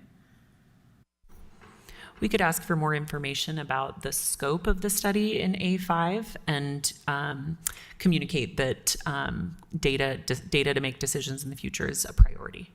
And yeah, I'd love to know, when we just talk about the assessment of all public restrooms, I know we're probably going to map them. That would be the first thing. Then, and what does that include, right? Is it what repairs we need to make, or is it, are we assessing how much we need in order to keep them open? Like, what questions are we asking in that assessment? And I just want to make sure that we're getting to data that we find usable here in decision making, because we're going to have to make tough decisions. Okay, we can get more information on what the administration is planning on for that scope. I'm not inherently opposed to this transition. I want to make sure that it's a quality trade-off for us. I agree with both of you. I think this is the study that, I mean, the ideal, it took us a second to get to that place, so then it felt like a win, and now it seems like we're going to the direction that we originally wanted to. But ultimately, to your point, Councilmember Petro, is the study going to tell us that we need, $5 trillion to redo all of these things? Because I'm sort of getting, I don't know, maybe it's my mood today. I'm sort of exhausted of projects that don't have clear funding sources and clear direction of how we're going to get them done. And I hope that the study is narrow enough that is achievable, maybe faced in so many ways, knowing the constraints and the politics and the policy issues that we have. Also, what is our space in this as a municipality. So yeah, I support it. I just want to your point, I want to make sure that there is clarity on that. If the study tells us that we need to invest, $15 million to redo bathrooms, and then it's going to be filed. And thank you for the information. And it felt like we wasted time and money. We'll share that with the admin. Also, Councilmember Pui, tell me if I'm going too far afield. We got to see some creative restroom solutions when we were in Tampa for the NLC. I wouldn't be opposed if a study, if this had the capacity, investigated if that were a strategic use of funds in the future too. But I think assessing our current assets would be a priority, and then that would be a secondary consideration for me. Any other questions or concerns? Okay.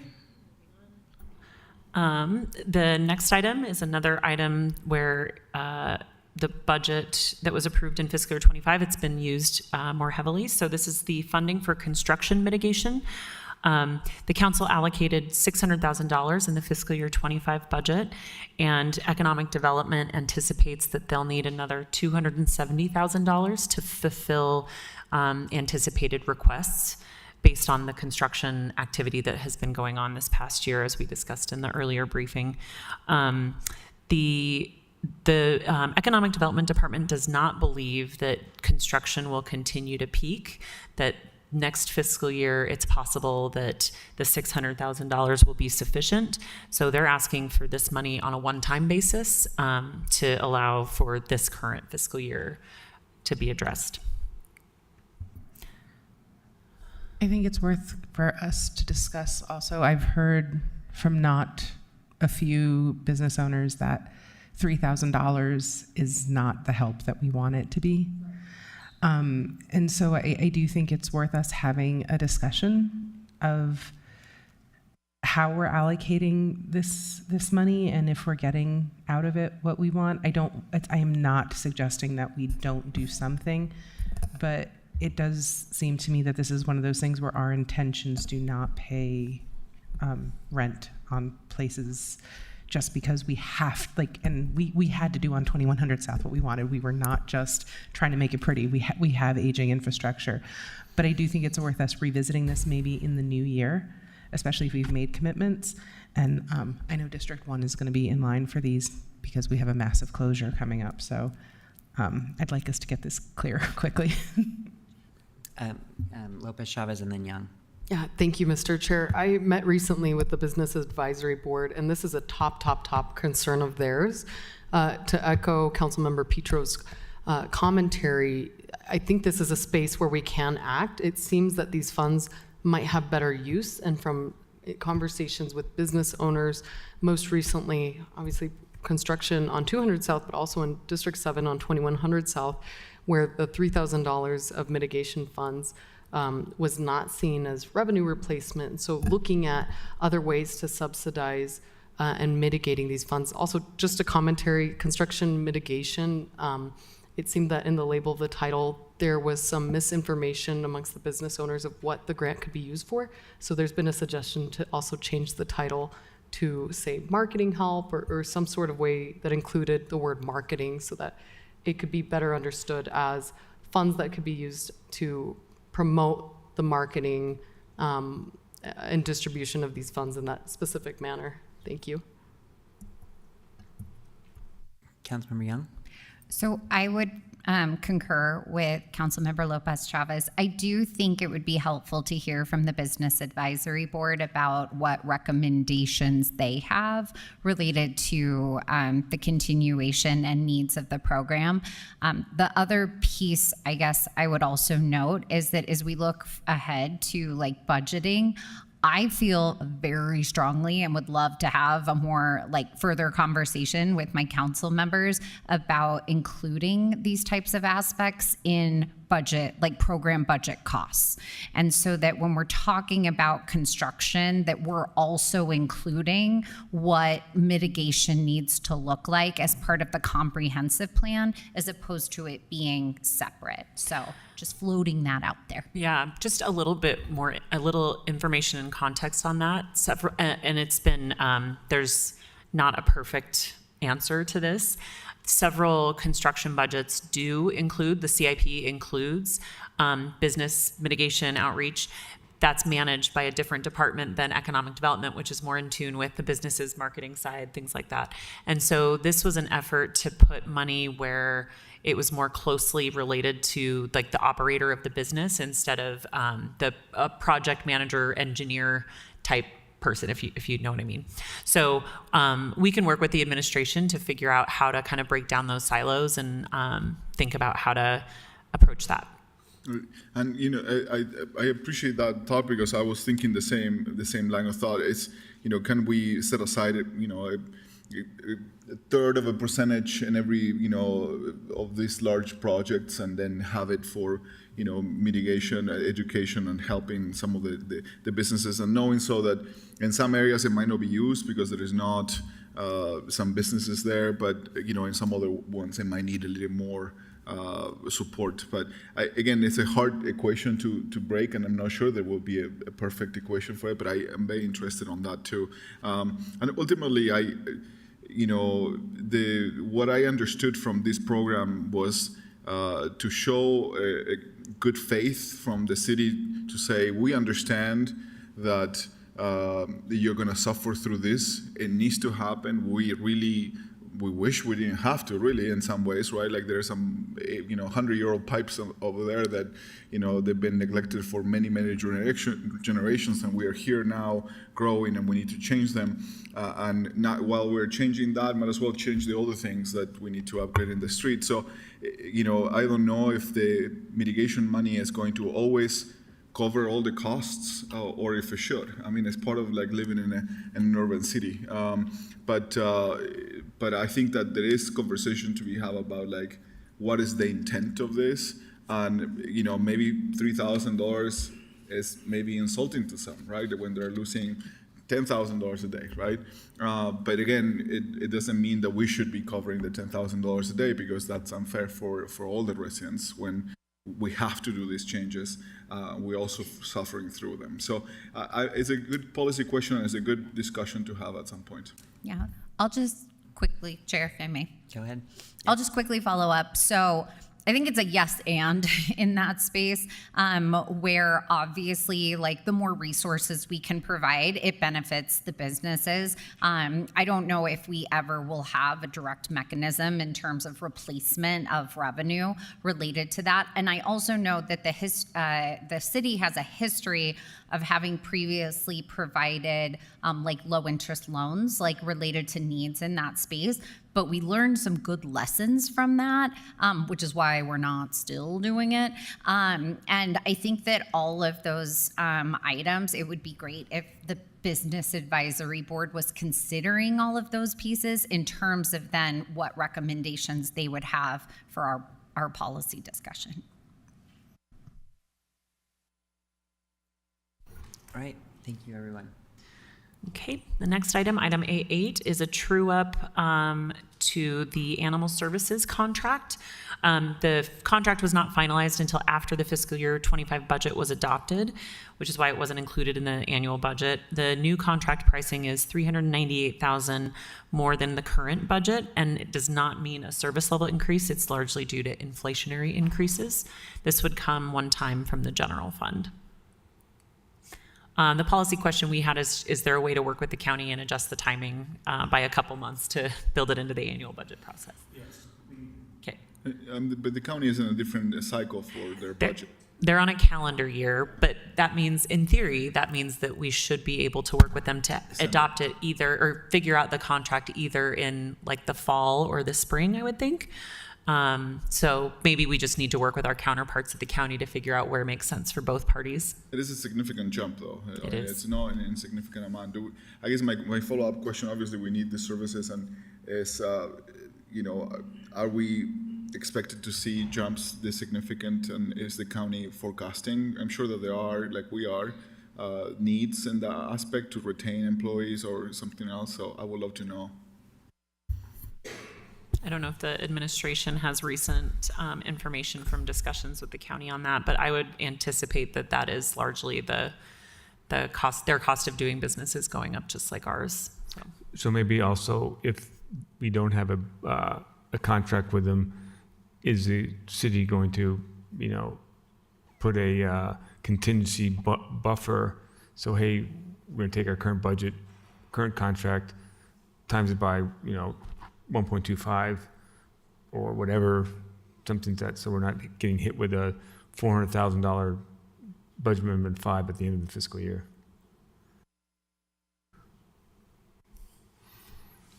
Okay. Are we ready to move on to the next item? Item A9, public, let's see, the city public lands was not aware of the stabilization fee that was on the various public utilities this last year. The council's had a lot of discussions about the stabilization fee, obviously, because we heard from several, businesses and users that was a surprise. It was a surprise to public lands as well. So this would fund $420,000 on a one-time basis from the general fund so that the city could essentially pay the enterprise fund. That's how it works in our city. The Public Utilities Department is planning on having a new rate structure for fiscal year 26, and so Public Lands will work with Public Utilities to make sure that that new rate structure is built into the budget. So, are there any other questions? Oh, Councilmember Young has a question. So I'll just note, yes, like I can see where this came from in terms of a need and what that looks like. I will also though note it is the second time that we've had a similar experience related to like mitigation fees, not necessarily that are issued by the city, but not considered in the city budget. And so just whatever is possible to be able to consider those impacts earlier in the budgeting process across department, I think would be ideal. Like that doesn't change that I think we should help and cover this, but forward facing. Got it. And that relates to the next item too that I will get to in just a second. Were there any other questions? Sorry, it's a party. Okay. With that, I'll go on to the next item is stormwater impact fees. These are impact fees that were charged on city projects. One is a Sugar House Park project, so it's half funded with the county. They are fees that we, by law, need to pay to hold the fund harmless. We've asked the administration to evaluate how they can plan for those capital projects needs in the future to the extent that stormwater fees are part of our capital projects.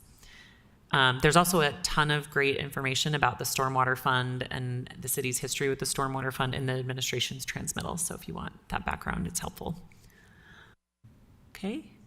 The next item is part of the public safety plan. It's implementing extra security guards at Westside Parks. It's $59,000 one time from the general fund that would last from April to June. The policy question is from the council is if this security detail is important for Westside Parks, would you like the administration to propose and figure out how to include it in the annual budget? And if so, is this the most efficient way to fund extra security there? Yes. Yes. Yes. Okay. I'm interested in efficiency. I don't want any more piecemealing for the West Side. Okay. I think the city public safety plan has a chance at really remarkable execution, and I'm still paying for park rangers. So theoretically, the concept of the security is very important to me and something I'm interested in. I'm not interested in piecemealing together the solutions anymore. So how does this overlap with the park rangers or not? That would be a primary question. And I'd like to know about the activation of the public safety plan. I believe in what was put together. We stood for it very passionately during the legislative session. And so if it's going to undermine any efforts there or take away resources from it, I would rather. We already have the Jordan River Trail Squad funded and coming, which is a major contributor to our parks disruption. So I don't know. I'm not opposed to this immediately. I don't know, Councilmember Pui, I need you to chime in to check my impulse here. Oh, Councilmember, go ahead. Yeah, go ahead. If you'd like to go first. Okay, thank you. I have a question. Certainly, I love that there is additional attention to the area. We need it, so I appreciate that there is a request for a solution, and it's going to be not the ideal solution. But security guards are. It's not the ideal solution, but it is a solution, and I'm sure the neighbors are going to see the effects of that, and I'm excited for it. My question for the administration will be, what are we paying for 59,430? How many officers, to me, I just want to get to the nitty gritty, because it doesn't seem like a lot of money to me, and the areas are huge, and I want to see if it's going to give us, I hate setting the expectations yet again, and then we're paying for 3 people for 8 hours, and then it's like, it doesn't feel like it's substantial, and the problem is substantial right now. So I would like to know a little more about that, and then ultimately, the public safety plan, the administration, the mayor worked so hard on. I'm excited to see in the budget some significant requests on that to make sure that we can make our city even better. So in general, that's where I want to go. I'm really supportive of the general idea, but again, I need to see what we're getting for that money. Councilmember Lopez Chavez. Mr. Chair, thank you. I appreciate the echo and concerns from my colleagues. I'm certainly very supportive of this. The only commentary I was going to add is I'd love to understand where the security detail is going. My understanding is that the Jordan River Trail is in dire need of security and mitigation, and I understand there's other parts, but because this is a finite amount of security guards, I imagine it might pay for 4 to 5 of them. I'd love to understand where they will be placed. I think we owe the West Side knowledge of where are the most secure places and where are the hotspots we can overcome today. And they also deserve to know that they have council members and colleagues that are fighting for their security and safety to access these assets and spaces. Mr. Chair, I don't know if Jill Remington-Love has some information she can share. Mm-hmm. I could just answer some of this for you to save you time, but this was included in the plan. We currently have security guards that go to 3 East Side parks. I believe it's Liberty, Fairmont, and Allen Park. They lock up at the end of the night. They go through the park, make sure it's clear, and they lock up. What we put in the plan and what this request is to do that on these 3 West Side parks. It's probably not safe at current training levels for our rangers to do this, and that's why it's been more effective for us to have a security company do it. It would be our intent to put this in the budget ongoing, but we took the opportunity with this budget amendment and your next budget amendment to look at the plan and what one-time costs we could put in now. So we're checking things off that are in the plan, and so that's what this is. And I can add the locations. The locations for the west side are intended to be Glendale Park, Jordan Park, the International Peace Gardens, Cottonwood Park, and Riverside Park. Councilmember Young. Sorry, can you say those again? Yeah. Sorry, and then Councilmember Young. Glendale Park, Jordan Park, the International Peace Gardens, Cottonwood Park, and Riverside Park. Councilmember Young.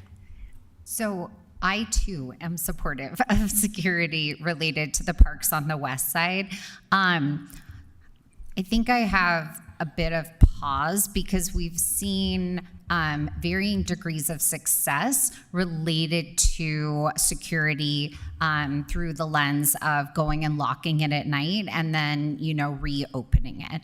So I think that depends on the nature of the park, and also maybe looking at it related to, utilizing our existing, portable camera system, through police and things like that. I think that there's at least one of the East Side parks that's in D7 that's currently receiving those services.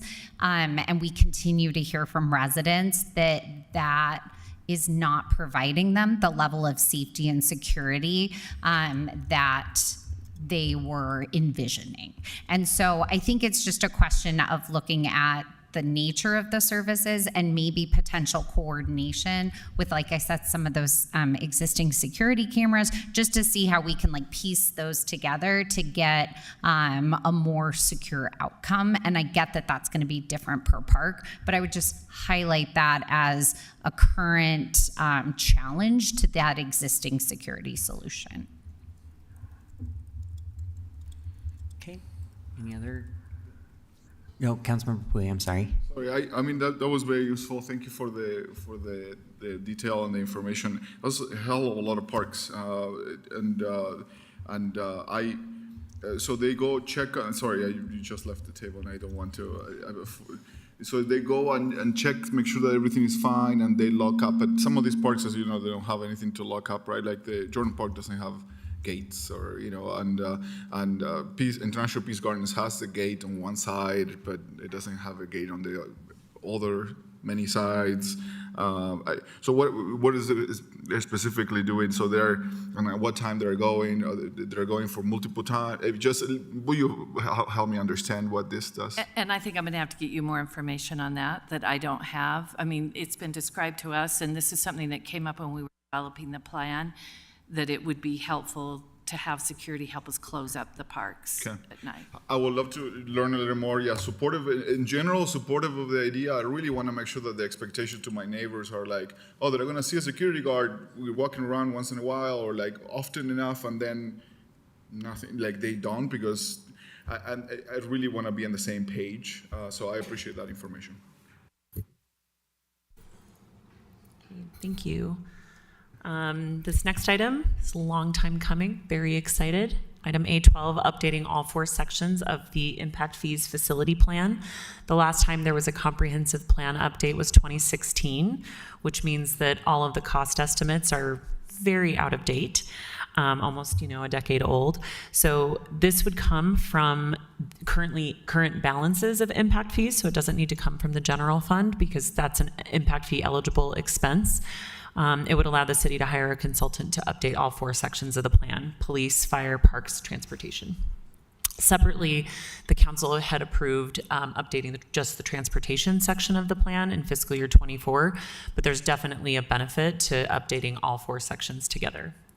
It's more efficient from a workload perspective and from a comprehensive planning perspective. Councilmember Young has a question. Councilmember Young. Does this also incorporate the recent conversation related to baseball fields and some of the fees that we addressed as council? Would that be included in the scope of work? Typically, what the way the plan is updated is that they evaluate what amenities are needed to service the expected growing community. So I believe it would cover increased baseball fields, if that's what you're getting at, the Yes. additional baseball fields.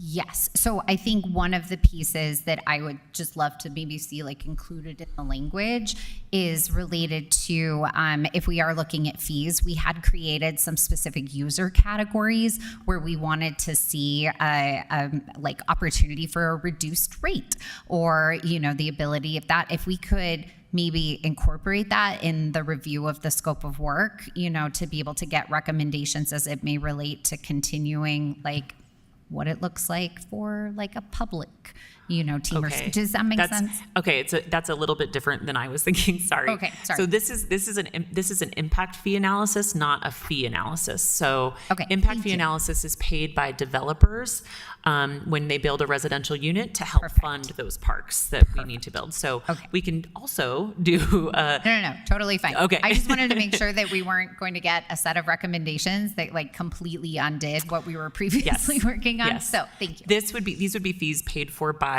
development. So thank you to help fund those needs. Yeah, go ahead. Member Dugan. Yeah, just to clarify for me, so we've been using the same fee structure for the last decade. So this would be a new fee structure on the impact side of the house. The percentages and how we parse it out may also change just because of the different areas, but the 4 categories will remain the same. That basic structure will be there, just the actual fees that we charge developers for those. Yes, and I should clarify that the process for actually setting the impact fees lies with the council. So ultimately, it's your decision whether or not you want to charge the fully loaded cost for impact fees. I would expect that the impact fee will increase dramatically just because they're so far out of date. That said, you may have a policy goal of not, hampering development too much or not staying too far out of line with what other cities are charging in impact fees, and you could elect to charge a different amount. But by state law, they're required to calculate what is the cost per development unit for fire, police, transportation, parks. Beautiful. So, Thank you. yeah. Oh, sorry, Mr. Councilor Chair, Romano. I was just going to, on that comment, I think given that these are from 2016, it's clear that we need to update them. I would be, just like we've done with our public utilities fees for private homeowners, we graduate them a little bit, so it's a smaller percentage increase each year over the number of years. It's a significant amount of money already for a development, and so if that were to all of a sudden double, there are many projects that would not be able to proceed, or we'd have. So I think we need to make sure that we're giving development time to plan for that. But it's appropriate, I think, for us to certainly appropriate for us to do the study. I'm sure it's appropriate for us to raise the fees as well. I would just want to make sure we're not shocking the system by doing it too quickly.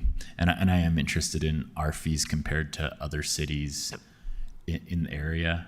I'm sure they're higher and they should be, but I'd like to know. There are some cities that are double ours, actually. Oh, really? Okay. They're a lot of the high growth cities have road costs that we don't interesting. have. And so our transportation fees are significantly lower, and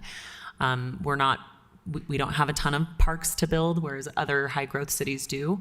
But typically that analysis of where we sit in the market is included in that impact fee study. And so we excited have to it see updated. that. Yeah. Councilmember Dugan. I appreciate that, Councilmember Marks. I think stair-stepping it in the fees structures is a good idea, because you're right, the sticker shock could be high. But I also am really interested in that, we get a lot of complaints about our impact fees being so high, but they're also a decade old compared to actually the cost of implementing those necessary improvements. And we see their development costs have gone up, but this fee has been flat for 10 years. So I think this would be an interesting conversation and open the eyes to a number of people across the board. So I appreciate that. Any more? All right. Thank you. Item A13 would transfer 2 FTEs that are currently in the mayor's office to other departments. So this is actually budget neutral. One is a constituent services and office coordinator, which is proposed to be transferred to the public lands department and support them administratively in more of a project coordinator role. The other is a vacant community liaison position that is currently focused on language access. So it's not a liaison for a district necessarily, but for language access, that would move to IMS and be reclassified as a communication specialist to help with language access on that communication team within IMS.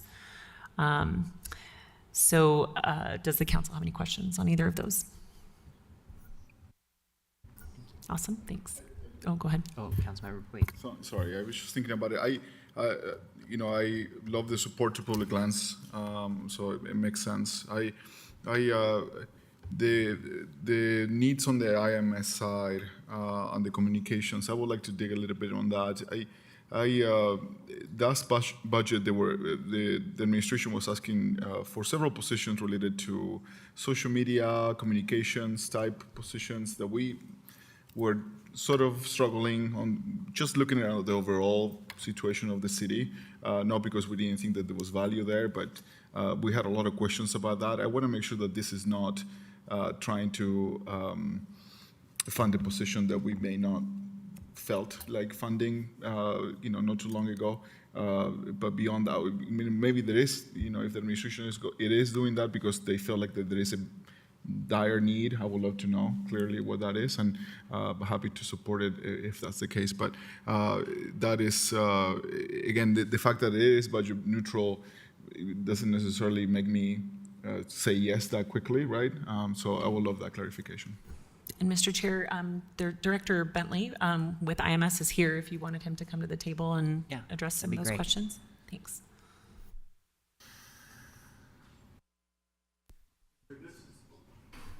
Sorry about that. Yeah, this is transferring the actual program of language access, which provides translation services for print and everywhere, even the need for translation one-on-one. That just moves it over to this group. So we wouldn't be adding or taking away from the current translation programs that the city has. It's just realigning it under Amanda, who oversees citywide communications. Sorry, I was, a little distracted for 1 second. But so it's to support the translation team at IMS. So right now, that duty sits in the mayor's office. The position was recently vacated. The employee took another job. When the mayor's office looked at where does that best sit in the organization, they decided to move it to the communications team, but the duties of that role will not change. They will provide those same language services that are used by all the departments in the city for those communication purposes and for translation purposes.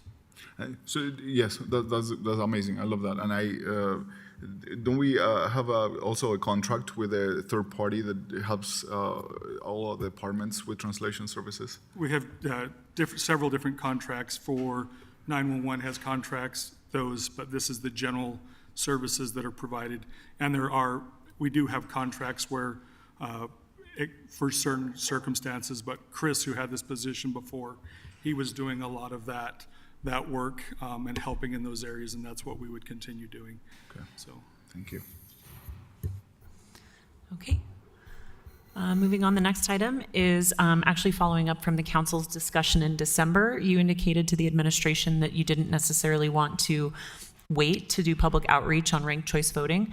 So this is $50,000 one time from the general fund that would enable outreach process to get going more quickly than if it was included in the annual budget, where it would have to wait till July 1 to begin.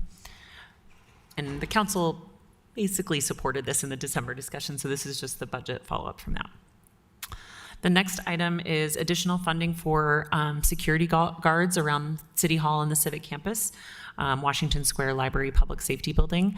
This is based on increased security needs that have been seen on the Civic Campus, and it would be in addition to the $916,000 that was approved in fiscal year 25, bringing the total to about $1.6 million. The administration indicates that this new amount likely reflects the true ongoing need and is planning to include it in the fiscal year 26 budget. And then, Mr. Chair, there's just one item that will probably be in the council added items section, and then we can probably pause the rest of these housekeeping items and do those next meet. So I'm just going to verbally describe it, and then it will appear in the staff report for the next meeting. It would, it's also a budget neutral ask, but it would reallocate funds from personal services, so vacancy savings in community and neighborhoods, to the Advantage Services contract. The usage of Advantage Services is dramatically higher than, has become higher and higher and more of a need over the last year. In about August of this past fiscal year, the service days of Advantage Services has grown from 5 days a week to 7 days a week, and the administration indicates that that is the true need. So it is likely that this will be an ongoing increase. But the administration is looking at ways to more efficiently deploy those resources. Right now, several teams are enabled to call Advantage Services. Police department team, Public Services has a team, and then, of course, the team within CAN, which is great and a good resource for all of those teams, but figuring out how to enable that while also keeping track of the budget. There was one other thing I was going to say, and I forgot. So I'll leave it open to questions. Mr. Chair. Council Lopez Chavez. I'm supportive of this. I think the safety and security of all visitors and staff and all those that choose to come visit the Civic Campus, which is inclusive of Washington Square, the library, and the public safety building, is imperative. I also think this is a pretty high estimated cost that we'll have to account for and budget for. I'd love to understand if there's a decrease in crime happening since we've started to fund the increase of security guards and police officers on the Civic Campus. I'd also love to understand if this funding can be applied to apparatuses that can help us outside of having human personnel.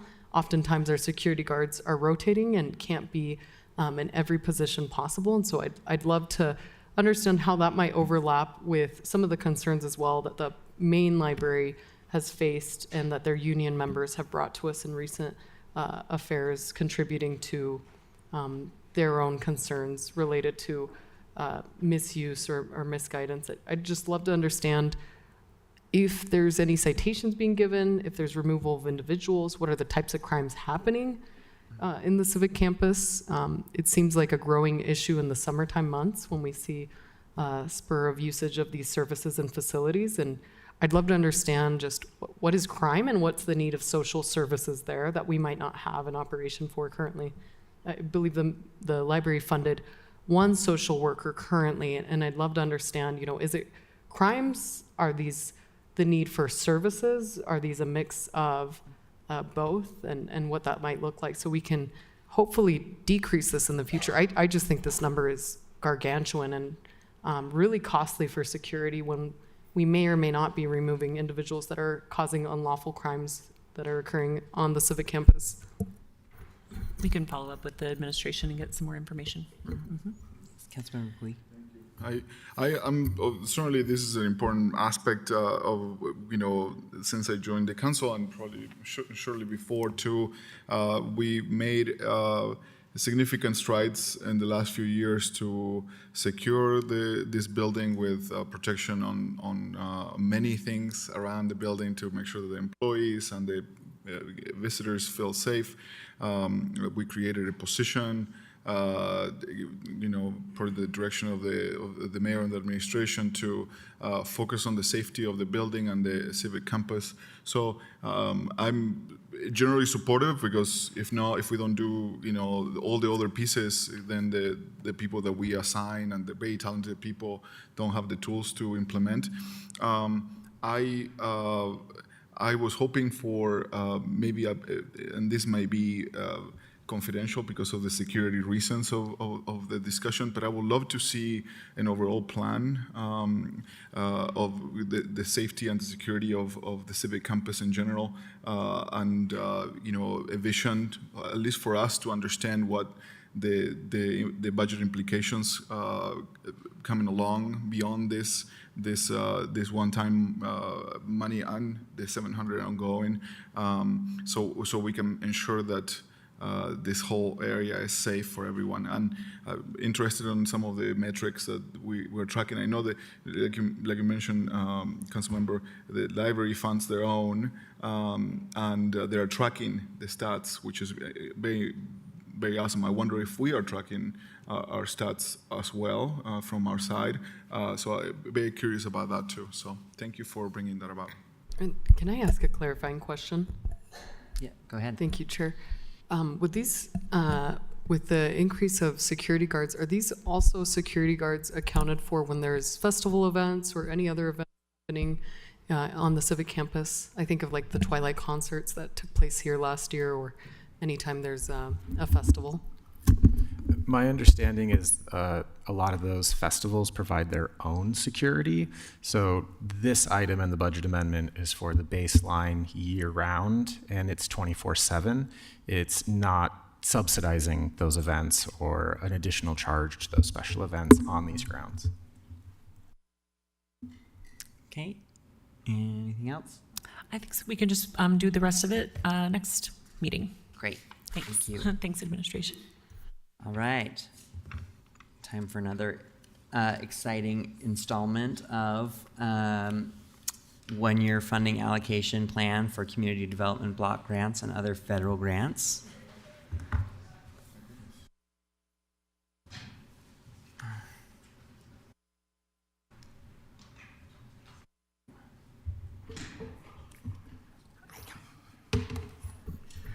So we are here to excite you with this new information. I'll start by summarizing some of the things that happened last week in case they've slipped your mind and other information, and then let these gentlemen have a word if they need one, and they can introduce themselves. And then we can look at the funding log again and see what kind of final changes you may wish to make if you're ready to finalize it. So last week, the council straw-polled allocations for 2 of the 3 CDBG categories, neighborhood improvements and public services. And you also straw-polled the emergency solutions grants part 1 and 2. And there was one shift in the CDBG public services, which was to take $30,000 from number 24, South Valley Services, and move it to the YWCA, which was number 32. So today we could start with either the housing category in CDBG, which wasn't decided last time, or move to the home and HOPWA allocations first. I can go over, if you like, the responses that the administration provided for 2 council member questions from last week, one on Habitat for Humanity, CDBG number 6, which had to do with whether they could get by with $500,000 or less for this year's allocation. And then the second question was CDBG number 7 about the Salt Lake City neighborhood improvement specialist? Thank you. Sorry, I couldn't remember what NIS stood for. But basically the Salt Lake City team. So yes, I can go through those if it looks like Councilmember Young would like me to. Yes, please. We're going with the excitement. So with Habitat for Humanity, they provided a very detailed response to the questions about their minimum funding levels. They said, obviously their preference would be to receive the whole $600,000 that they requested, but that with the $500,000 allocation, they would repair 40 homes for health and safety problems. And of those, 4 homes would also receive accessibility modifications for older adults and residents with disabilities. And in addition, 25 of the 40 homes would receive energy efficiency upgrades as well. So that's what they would do with $500,000. And they said they could, $450,000 was really the lowest they could go, and they would be able to do less with less, no surprise there, but that they would still provide some very essential home repairs for low-income homeowners. So I don't know if there are additional questions on that. I have a question, and I want to recognize that their CEO is also in the crowd right now, but because we're having this discussion, I know that there was some proposals from colleagues on shifting funding around. I want to understand if we went below that $450,000 threshold, could the services still be applied? It would just decrease the amount of impact. Is that correct? Yeah, from my understanding, talking to Habitat for Humanity, that it kind of just scales down. Their minimum ask really is $450,000, but if they given less funding, they would just scale it down to less homes being provided services. So they can keep going down. It's just their actual minimum that they're asking for would be $450,000. Thank you. And I'm not sure if there's any other other questions about the different ones. I was just going to propose some adjustment and spreading of the peanut butter on the other programs, if anyone else is open. Would you like me to review number 7, the Salt Lake City NIS team, Sure, before do you that do first. that? And then we Please, can just please. shift to the funding Yep. log, and that might be easier to follow. Yep, thank you. So the response to the question about the NIS team is that essentially Housing Stability Division would split their funding among the 3 programs that they're applying the funding to. It would be 45% for the home repair program, 32% for Fix the Bricks, 20% for operations and staffing, and 3% for minor repair and handyman program. They also mentioned that for the Fix the Bricks program, there are no specific neighborhoods or priority areas that are given preference above the others. It's available citywide and operates on a first-come, first-eligible basis from the wait list. The council could designate priority areas if they desired, and to qualify, homes must be owner-occupied and the household must earn 80% AMI or below to receive the CDBG funding. Now, as some of you know, for Fix the Bricks programs funded through FEMA, there's no income limit. So there are 2 sources of funding, and people above 80% AMI are eligible for the higher level. There is also the Salt Lake City NIS team assists those who have 100% AMI or lower to help cover the 25% share of Fix the Bricks using funds from the general fund. So I could turn it over to the funding log if you'd like, or I don't know if these 2 want to add anything. So Councilmember Dugan, and then Lopez Chavez. So I was just going to propose, because there's been some conversations about funding the neighbor works, number 8, It was just missed the cut on the scale model, and the 200,000 has been referred to as their minimum that they could actually use to support their project. So my intent was to scale back some other programs to meet that 200,000 minimum for number 8, which is the neighborhood works. And my proposal is to kind of cut it from 4 different programs. So just kind of let me walk you through this. Number 2, on the assist side of the house, just drop it down to $700,000, which would reduce it by $31,000 and some change, $31,250. Reduce number 5, which is the housing authority, by $6,625, which would drop it down to $140,000. The other one would be Habitat. They said they could still do the programs here. It all has to be in Salt Lake City at $450,000 minimum. So reduce there from $500,000 to $450,000, which would be reducing it by $50,000. And then on number 7, the NAS team, reducing that by the balance of that, which is $112,125. They all can still meet their needs. They're not at their minimum levels there, but that would also fund number 8 at $200,000. There could be some overlap in some of these programs, but they're all doing good work for the city across the board, and NeighborWorks also done some good work there. So I felt like it was a good use of our money to give them, because they just missed the cutoff at I guess in a couple points. So fund them at $200,000, reducing the others by just a bit to fund them at $200,000. That's just my proposal on this program. Councilmember Lopez Chavez. Thank you, Mr. Chair. I'm supportive of this. I think that's a great way to try to create long-lasting impact into kind of these different overlapping and somewhat similar programs.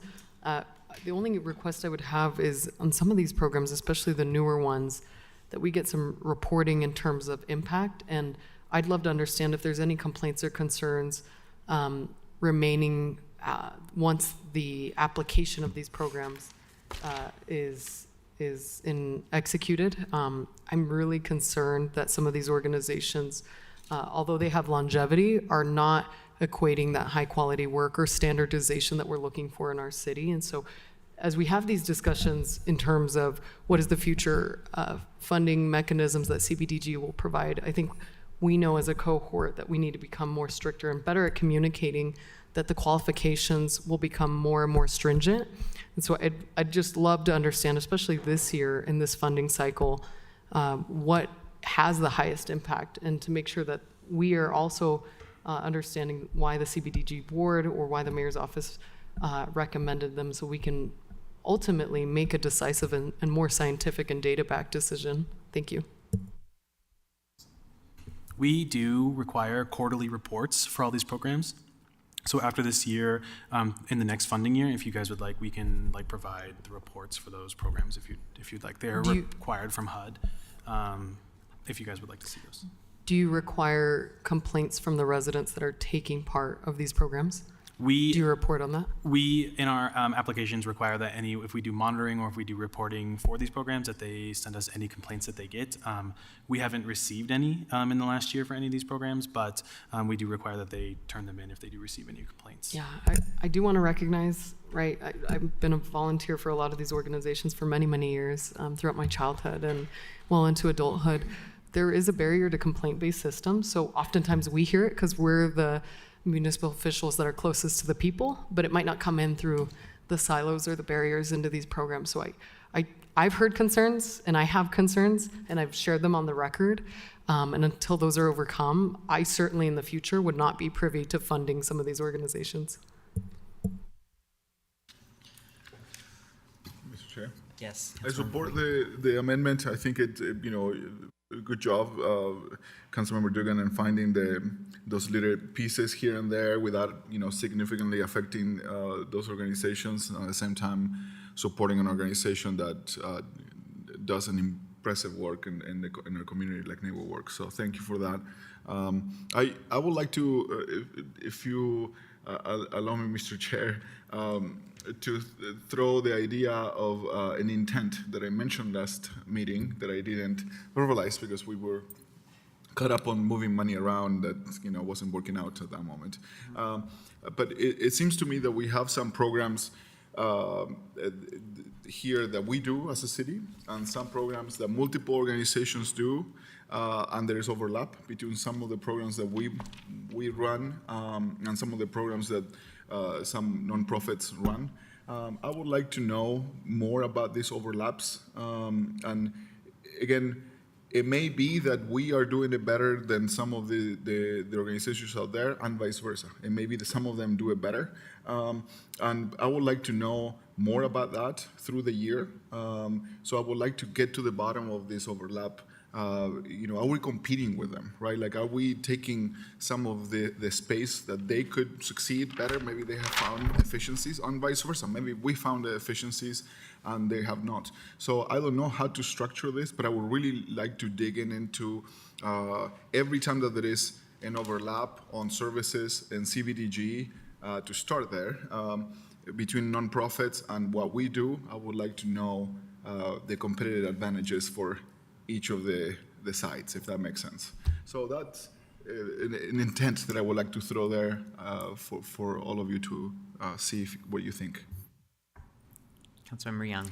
To follow up in that kind of lens of support, I think one of the things I've been wondering, especially related to this category, is there like cross promotion opportunities? So I've looked at like our Fix the Bricks website, Habitat for Humanity, and they do a great job of communicating, here's the service we offer as funds allow, but I was not able to find where they point to, like, if we're out of resources, here's where else you could go, in terms of even just that messaging.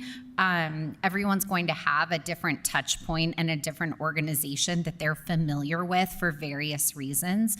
And I was just thinking it would be great in future cycles to say, like, even if we use like the city as like the landing page, where it's like, we're funding this. We also have provided funding to these partners who also have similar services, might be a good avenue to start trying to create coherence. Yeah, and when these applicants apply to our programs internally, they a lot of times will have to call our office to get like income verification, all that kind of stuff. Our front desk person, Ray, actually has a list of all the other programs. So when we do run out of funding, she does point them to other things. But we can definitely add that stuff to our website. That's no problem. Yeah. Could I request that, I believe it was Councilmember Dugan who provided the change in numbers. I'm off by a little bit. So if you could just repeat, that'd be great. I had number 2, reduce it by $31,250. Number 5, reduce it by $6,625. Reduce number 5 by how much? $6,625. So what would the total, oh yes, okay, 6,625, gotcha. Number 6, reduce it by $550,000. Number 7, reduce it by $112,125. So just so I'm sure, so number 6, the total remaining would be 400,000 or 450? 450. 450, okay. So that should add up 8, 9, that's $120,000, that's $200,000. It looks like we're off on number 7, I think. Will you repeat? $112,125. So 112 plus 50 plus 6 plus 31 is... Let's do the math the other way. Oh, should be one more. It's confusing things. Sorry.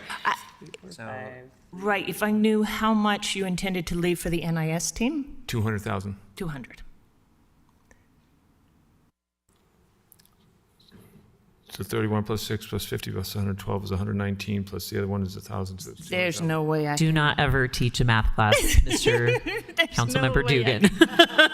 I'm just an engineer, but this is the way my brain works on this one.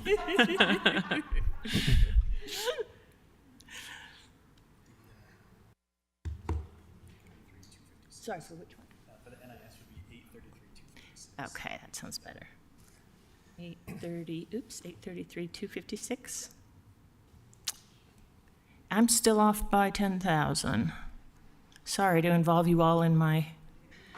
What if we do this? What if we, after the meeting? I'll listen in slow motion. We can to listen in slow Councilmember motion, and Dugan. maybe Councilmember Dugan can give you his list. And Oh, that'd be great. I think as long as there's general agreement to figure it out. Which one? The NIS? Well, I would love clarity at the end. Beautiful. General intent to support. Yes. And we can, vote next week. Yes. I agree. Okay, so are we good then? Yes, so that, now we're done. You just needed a musician. Yep.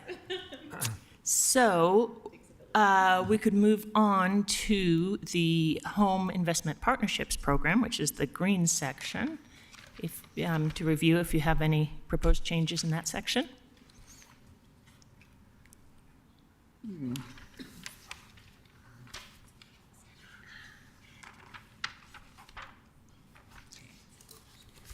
Okay, green section. Any changes? My gift to you is that I'm not doing anything else in the rest of them. That's my gift to all of you. I would love to accept that gift.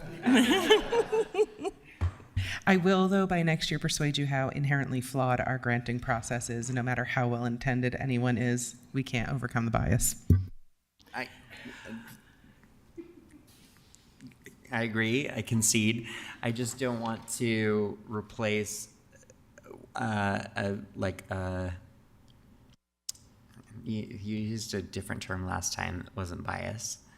But I don't want us to take a bias system and replace it with an also bias system. You know what I mean? I think we agree on that. We both want to move towards a goal that gives us the measurables we need, but then we can make judgments based on that. Yeah, thank you. I'm all for that.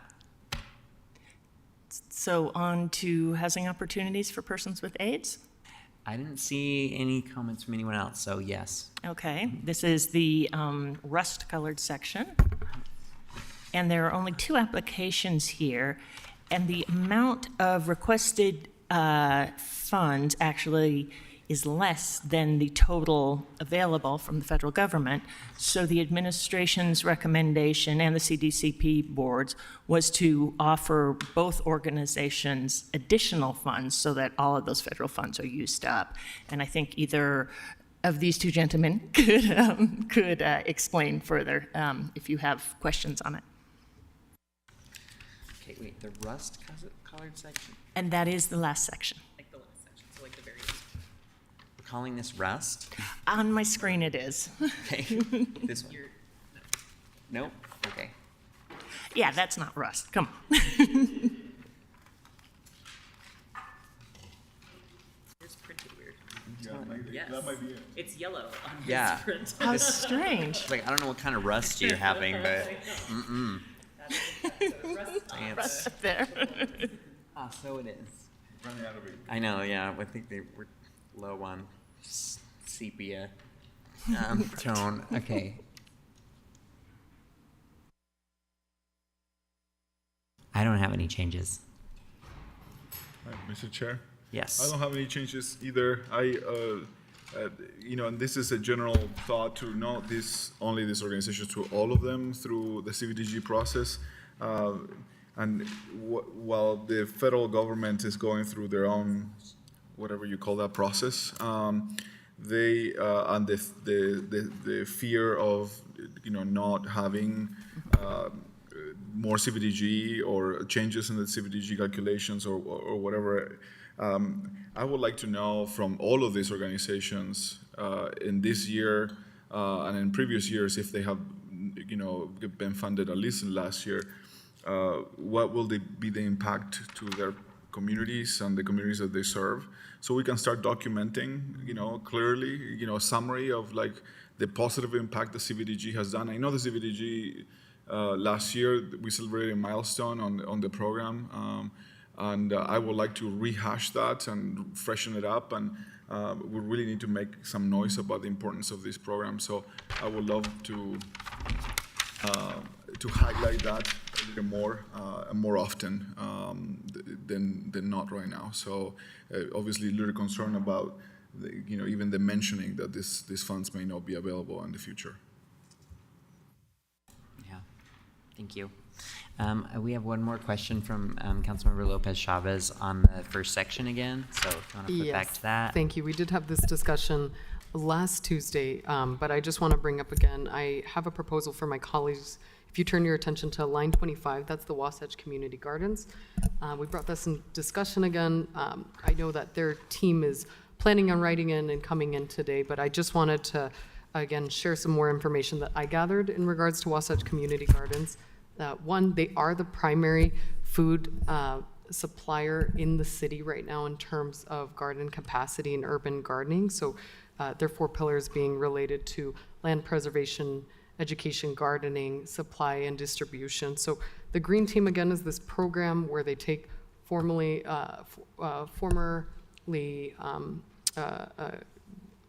women that have formerly experienced homelessness, that's the better way of saying it, and given them these work trade skills while paying them and helping them achieve housing pipelines. So again, it's more than just production and food production. It's very important to me because it's applied citywide, especially recognizing how urban gardens are now supplying primary sources of nutrient-dense food in our community as we see inflation hit our grocery stores. So I'm proposing that we take line item, I just lost it, 21, excuse me, there it is, entirely out, that's that bus passes program, and fund line item 25, completing a total of $33,366. I do want to recognize Odyssey House does great work.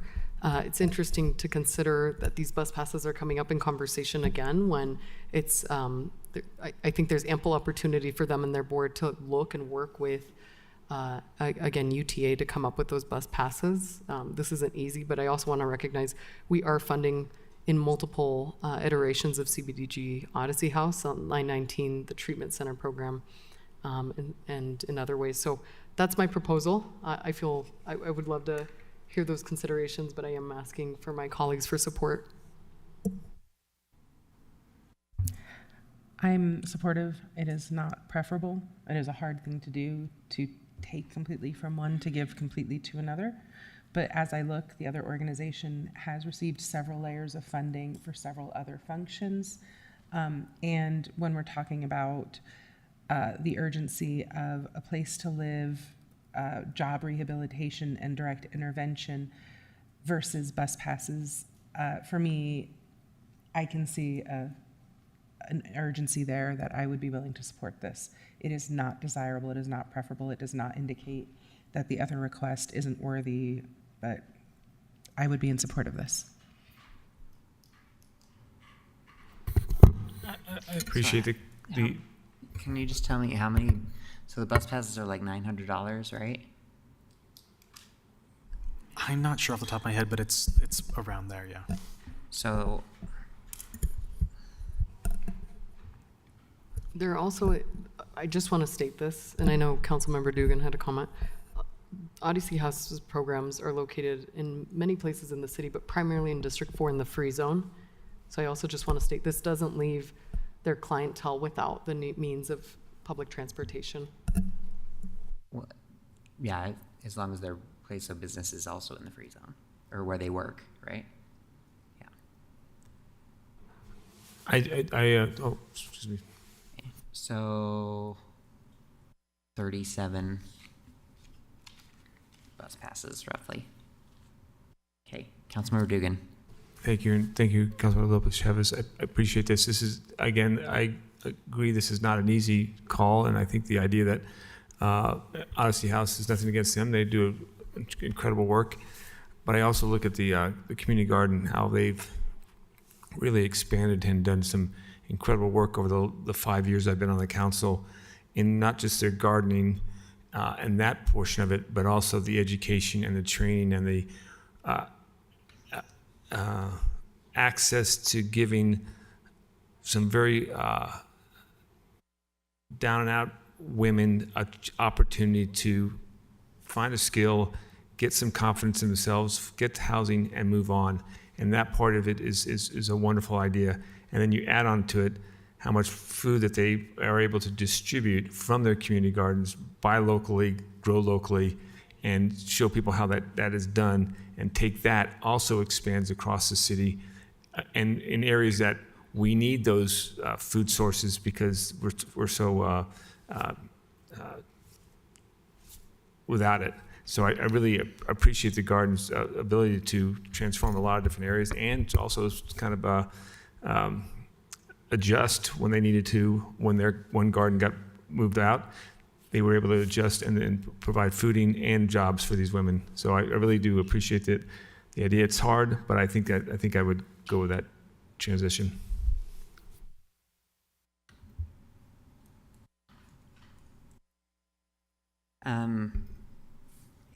Anyone else want to speak to this?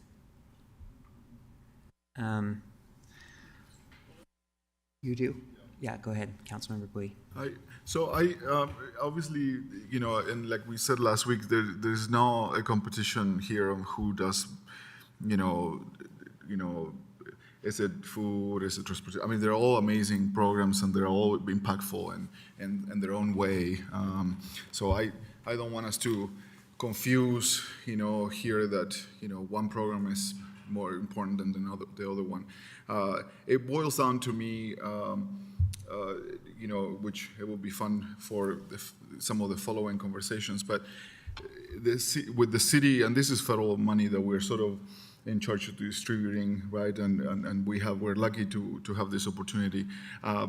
But in so many other ways, this city is patching a place that UTA and in other pieces, the state in general, should pay attention a little more. And it hurts to see how our tax dollars are used in so many ways to help something, to subsidize something that really is considered, a need, like public transportation, and it's called public transportation.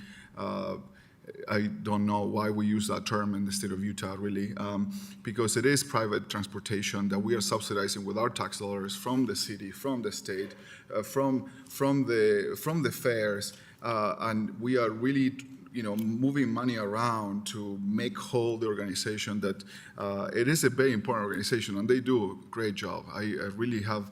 And it's not on them, it's really in the state legislature to see the value on putting their funds in there. So I support this. I don't like it, really. I really don't like to do this. I think that Odyssey House and, on this case, it could be a very useful program. I'm willing to support the changes here. But again, I really want us to have those tough conversations, and I know it's hard for us as a city to have those tough conversations with the state about the value of what is public transportation that has a healthy, fairness for all that use it. So I'm supportive. I still don't like it, not because again the projects are bad. All of them are worthy of the funding, but in general, I support it. Oh, I have a question, because again, I said this last time, and ultimately this is our decision, and this is part of being elected, but we also have this board that we put everybody on, and they work on this for several months and make their best recommendations. And this was not one of the programs that was recommended for funding. And I wonder, like when I look at it and I see that it's to connect 16 women through partnerships with other programs, and that this covers the salary of 5 Wasatch Community Garden employees. Can you tell me why we need 5 employees to administer a program to 16 individuals? Because with the thing I can understand about the Odyssey program is we're giving them $30,000, they're giving 37 bus passes out to people who can get to work, people directly needing it. So why do we need to fund the salaries of 5 people to connect 16 people with services? And I would love to know the answer to that, because I don't know.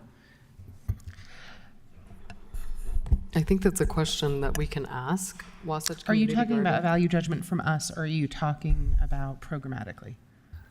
I'm just wondering why, like, I think it's an important thing to consider. Well, if you want to like talk about how I'm making the cost benefit analysis, if you have structural questions about what the 5 people do, that's a totally different thing. Yeah, either one. I think that's a question we can ask them. This isn't just, it's not completing the full 5 salaries.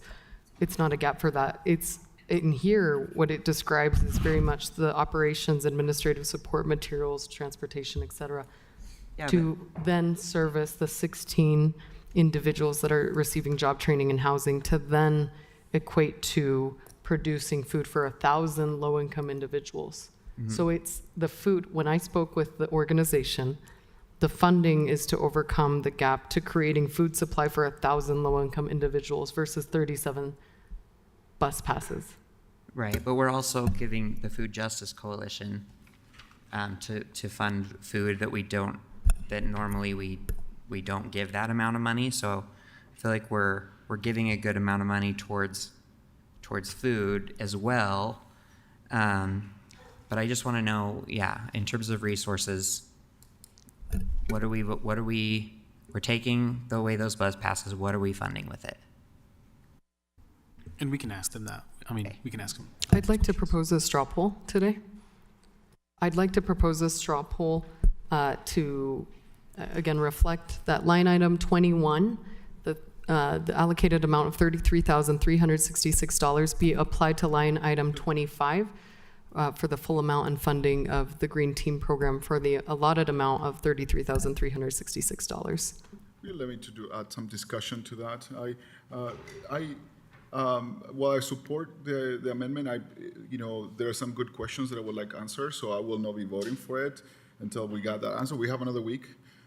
We can get the answers, and if, I think that will get you a chance to decide yes or no at the end. But I think just for the fairness of this debate and to keep us, trying to understand each other's brains and where we come from,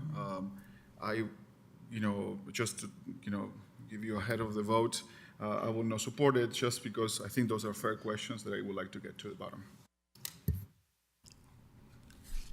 Okay, I don't have any proposals, so.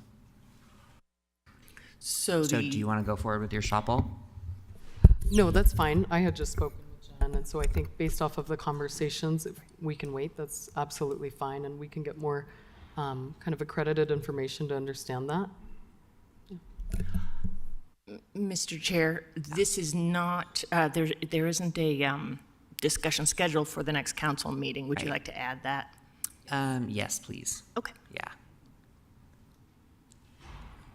All right, any other questions? All right, well, we'll move on to our break, which was scheduled for 20 minutes. Can we go with 10? Because we do have our people from UTA here that are ready to speak to us. Can they be invited to dinner just in lieu of being late? That's okay. Yes, in lieu of us running late, you can stay with us for dinner. Thank you. All right, so it's a real 10 minutes, so please, yes.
thank you so much for being here, UTA.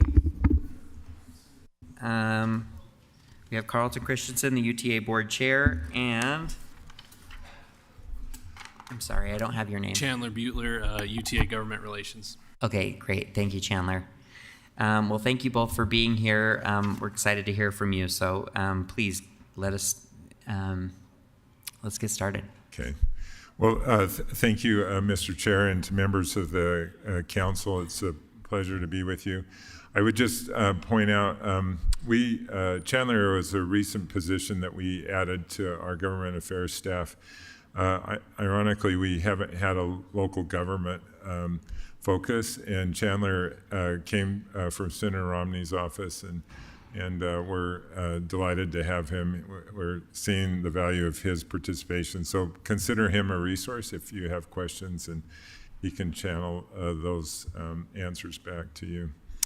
I wanted to talk, at your invitation, I wanted to talk about two items that I think are important, and one is the economic value of transit to the state of Utah, and then within our 5-year service plan, I want to talk about some upcoming service within Salt Lake City and the benefits of that.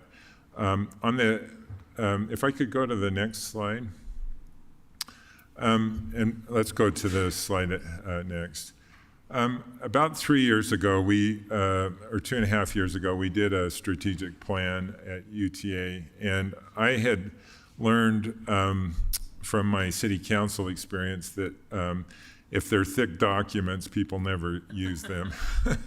And so I pushed hard on our folks, and we came down to 5 strategic goals, and that are overarching goals, and then each of our units have their own set of those 5 goals. And so it's actually a fairly involved strategic plan, but the overall goals are relatively simple in statement, but profound, and we've focused our budgeting and other things related to those.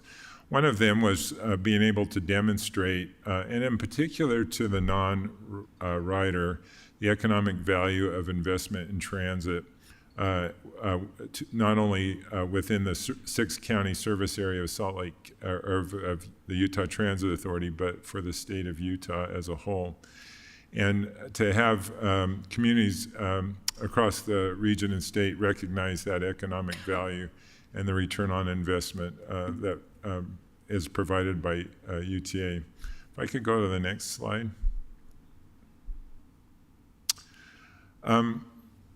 There are some national studies that show the economic value of transit, but none that we could relate in particular to Utah or to those that involve us. And so as we looked at how to do that study, we explored a number of ways to produce that study.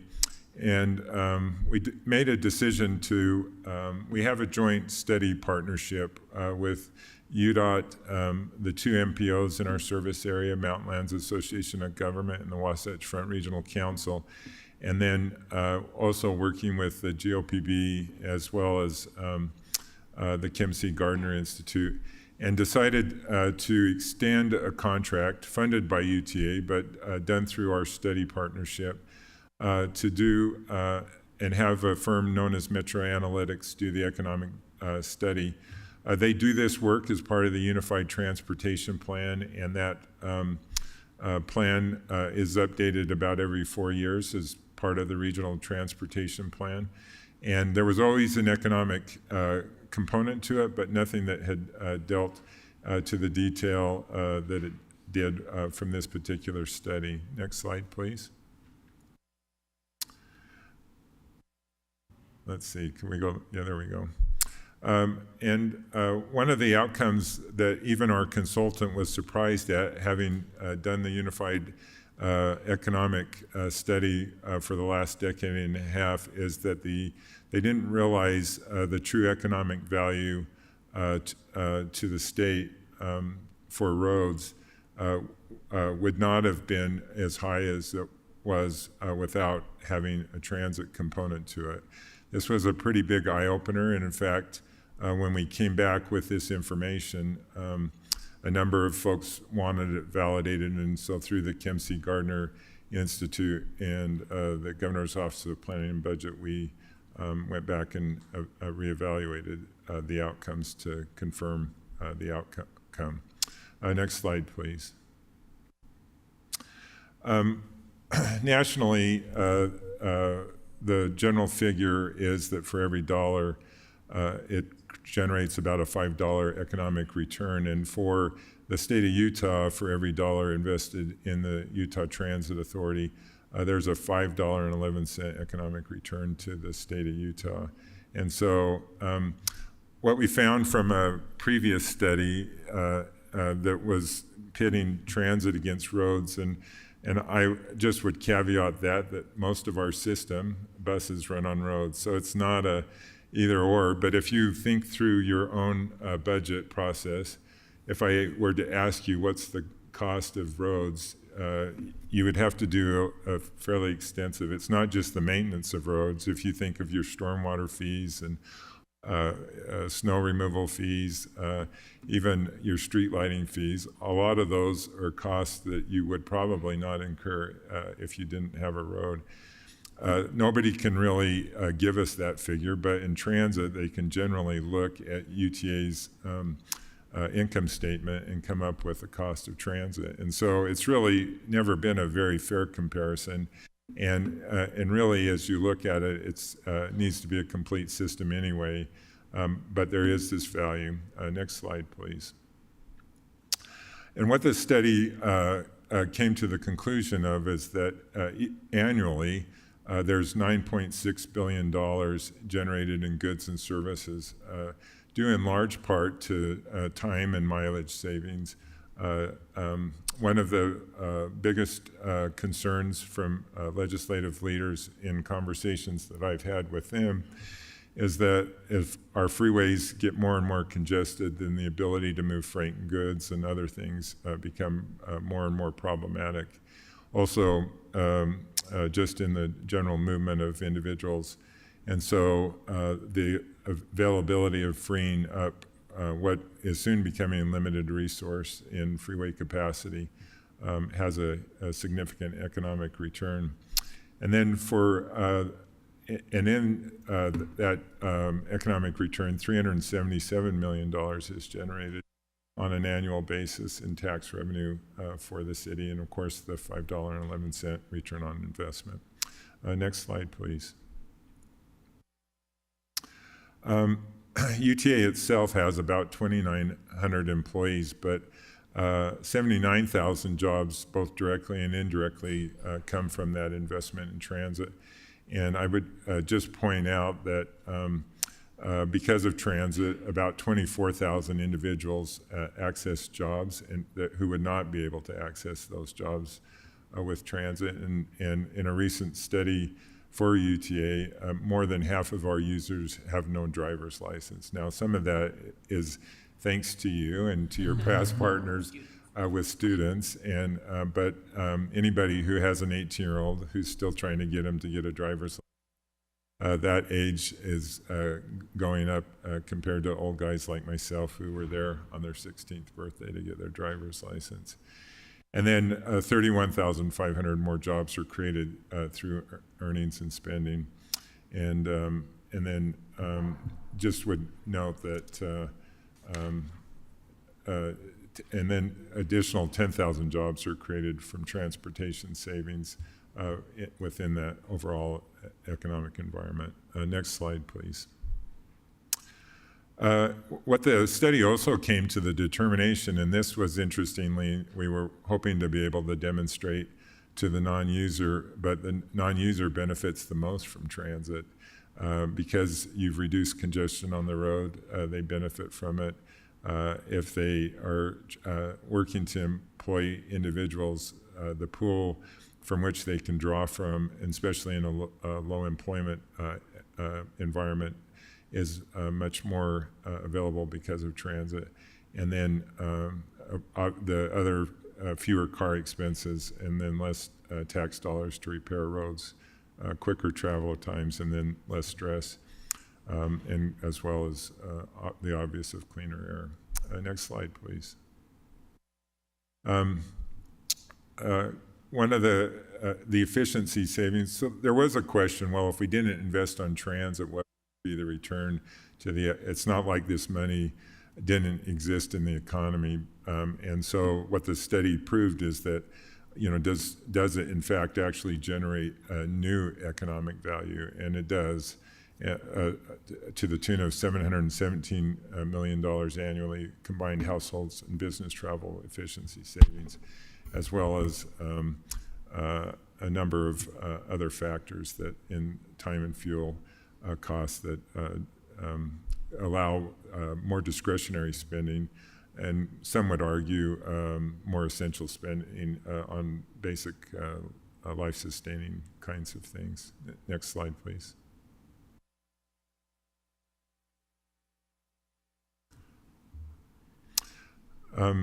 It goes without saying, it's one of the great resources, and I think as we continue to grow and to mature as a metropolitan area, the positive impacts of transit performance greatly outweighs the taxes and fares collected, and certainly the city's support of it has been really critical. Next slide, please.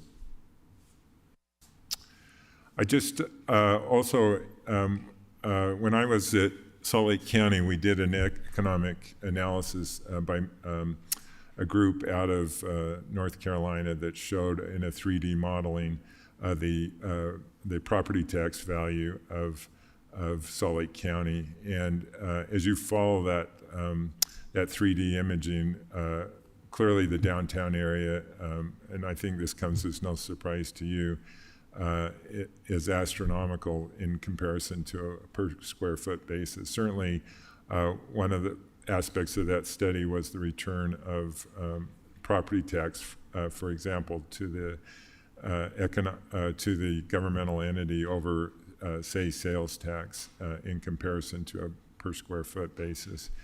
But along that corridor, if you looked at the property values in Salt Lake County, it pretty much mirrored our transit system, and we see those in a very visible way. The legislature's given UTA the opportunity to do joint ventures and on those lands we own around our station, and so we've continued to enter in those agreements, and we see those returns throughout the communities where we serve. Next slide, please. For those of you who are old enough to have walked down in 2010 down the empty rail corridor in Sugar House, and I think this picture is really outdated when you see the growth that's happened in that area, but certainly substantial to the tune of billions of dollars have followed that investment in transit. Next slide, please. City Creek Center, now that there were buildings there before and there were buildings thereafter, but if you look at the creation of the City Creek station or City Creek Center in comparison to the old fairly enclosed retail malls and the development that has and continues to come around the city, and seeing development that even a decade ago had to be incentivized to become market rates is pretty impressive, and in part with the help of transit. Next slide, please. And this one, for me, is a historical perspective. I was elected in 1997, and that's what the area west of the Delta Center looked like. I would say the picture on the right is probably a little bit outdated as I look out my office window to the northeast. You see substantial improvements that are going there with the shortening of the viaducts from the I-15 and the subsequent extension of transit in those areas. Next slide, please. Economic impact is only one part of the transit decision making. Obviously, ridership is a piece, and I want to just go quickly through the 5-year plan of what's anticipated to come here in Salt Lake City beyond what you're already participating in financially. Next slide. Next slide.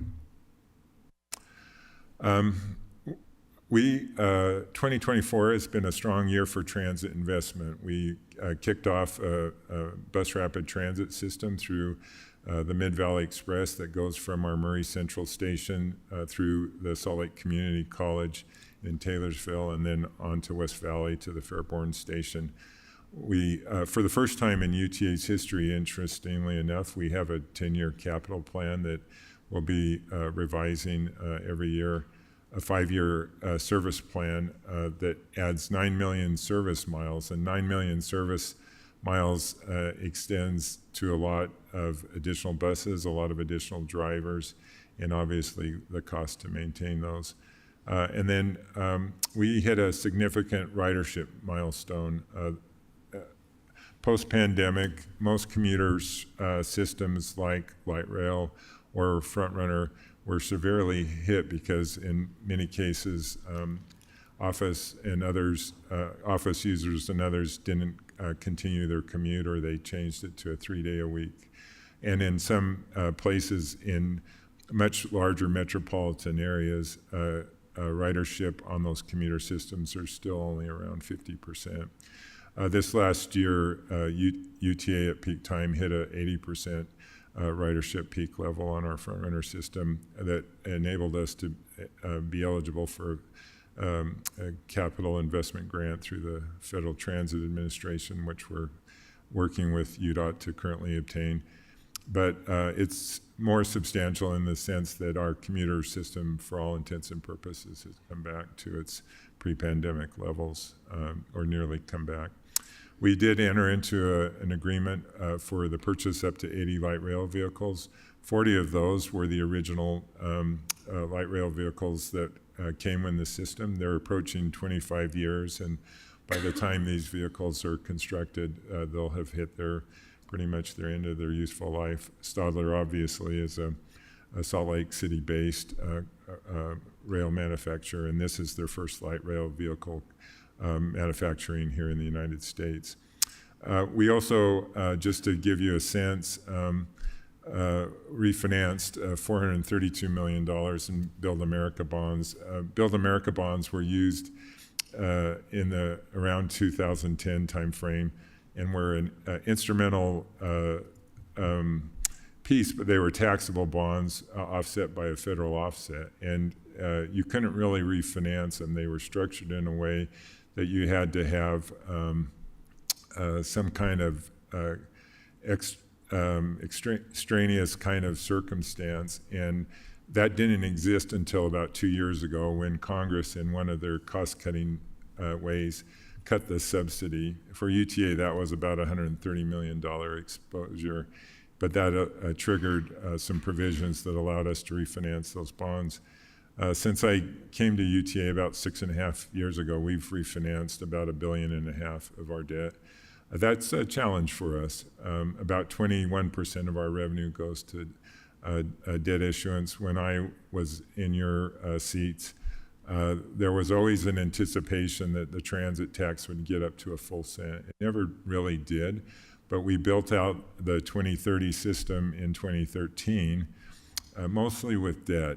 So most of the rail systems that you see incurred debt, and so UTA ended up with about $3 billion in debt that goes to the year 2043. So it gives us lots of opportunities to go back to the market to, and in each of those cases, we've bettered our debt profile.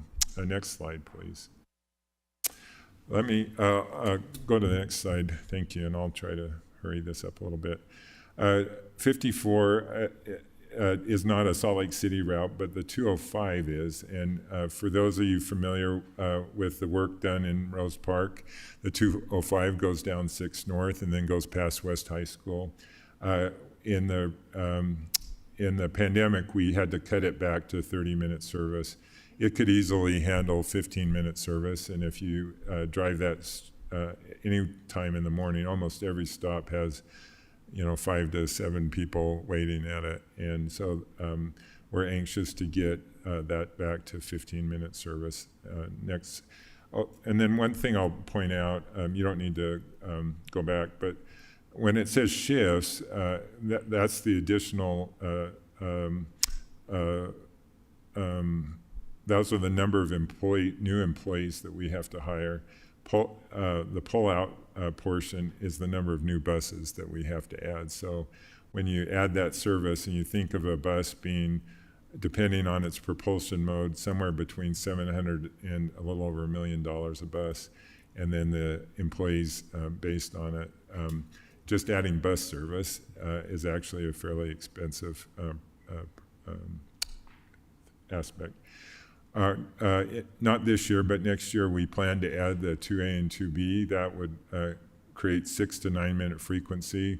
They would have alternating directions at the University of Utah, again adding to the investment that the city has made in 200 South, and that's quickly becoming one of the really premier transit corridors in our system. It is the premier transit corridor in our system, and is demonstrating how good bus service can proceed. The next slide. We are currently working both with the city and with the UDOT on the potential extension of the S line up to Highland Drive, currently, and to the other side of Highland Drive. Currently, it's just a short distance more, but it's a better position, and those cost estimates are in, and we're hopeful that the Transportation Commission in their meeting in May would appropriate those additional funds, and that construction would begin shortly thereafter. But it would require another vehicle as well as another couple operators. Next slide. In 2027, these are mostly in the West Industrial area, and they're realignment of those routes. Those routes, we increasingly, large employers in the industrial area are having a difficult time getting an employee base without some kind of transit service. So these particular routes and the addition of more frequent service or another 47 employees and another 21 buses in order for us to provide that service. Next slide, please. We will be making some modifications up near the zoo. There's a roundabout that I'm sure you're aware of being constructed and put in that'll help it takes a little bit to turn a 40-foot bus. You can't literally turn those on a dime. It doesn't require any new people, but some of that service will serve that research park and the zoo much better, which we've had a lot of requests for. Next slide.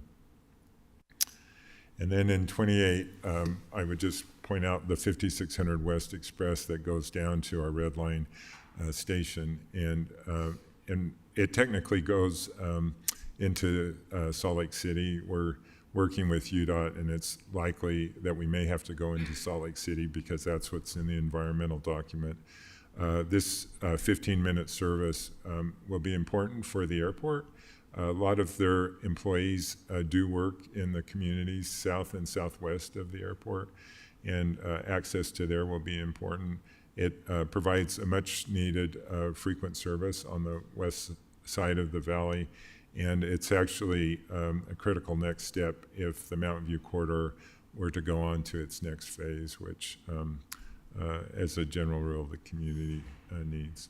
I think that's my last slide, but if you want to go one more, yeah, I'll just go to questions. Councilmember Dugan. Thanks, Carlton. I appreciate that, Chandler. Thank you for the work. And I appreciate the buses. And as I love this slide that says, the non-rider, the benefit to the non-rider. We always forget that. It takes one less car off the road for him. And I also really love the push, and we got to continue to push that 15-minute service. People say, oh, show me the ridership and we'll give you the service. Well, you're not going to see any ridership at every hour and 5 days a week. So give me 15 minutes of service and we'll see the ridership go up, and I think it would go up even more. And we've seen that on the 200 the South Temple or 200 South ride, where we have a shadow bus because there's so many riders who want to get up to the U. And we need to continue to sell that, because that's the only way we can get some money from the states to realize that this will help us out on the traffic when people want to worry about driving to places. This will help your transit. On the same vein of increasing ridership, we've had some conversations in the past about expanding that free zone so people can get to the area, because it's really kind of a small zone. So I think there's still some opportunity there. I'm not sure how much we play with each other, expanding it east, west, and south. Yeah, and the free fare zone has a long history and frankly in the agreements with UTA. As a general rule, we have only had complimentary free fare in the implementation, the rollout of new service. So, for example, we had it on UVX down in Utah County for a number of years, but we discontinued it this last August. We are offering free fare for a 3-year period up in Ogden with OGX, but it doesn't give you free fare if you transfer or go on to anywhere else in our system. And we will have some free fare when MVX opens up in about a year and a half. And so as a general rule, we don't have an ongoing piece of sort of a free fare zone. And there's always the question about where do you draw a line? I think when I think back to 1997, there was a very kind of centralized downtown business zone. And then there was, to be honest, a pretty marginalized outer area of the downtown core. To your credit, and a lot of the work that's been done in the last decade, that area is filled in. So, is it on is it on 9th South? Is it on 13th South? Where do you end that? And so I think for the time being, as an agency, we're not pursuing any extension of the free fare zone. Would it come out of some negotiation in the future for some purpose? It always could be, but it's difficult for us to do, in part because most of our fare revenue comes from our past programs. And so, the larger you extend that, the less interest they are in pursuing that and being part of that past program. So you, in essence, shoot yourself a little bit in the foot. And so I think also my idea on the free fare zone, and this is, I'm thinking simpler, but maybe it's not even simpler, just on the track side of the house. Yeah, not the bus side of the house. And maybe that's... See, for our system, it doesn't matter. It doesn't really matter because people transfer, and especially with the frequent go buses that the city has invested in, and is certainly proving itself in a substantial way. Those are every 15-minute service. So if you get off tracks, you get on one direction. And so the reality, and this is what we found in UVX, is that 80-85% of the riders already had a pass because they go to the 2 major universities there. Yeah. So they're really already have a pass anyway.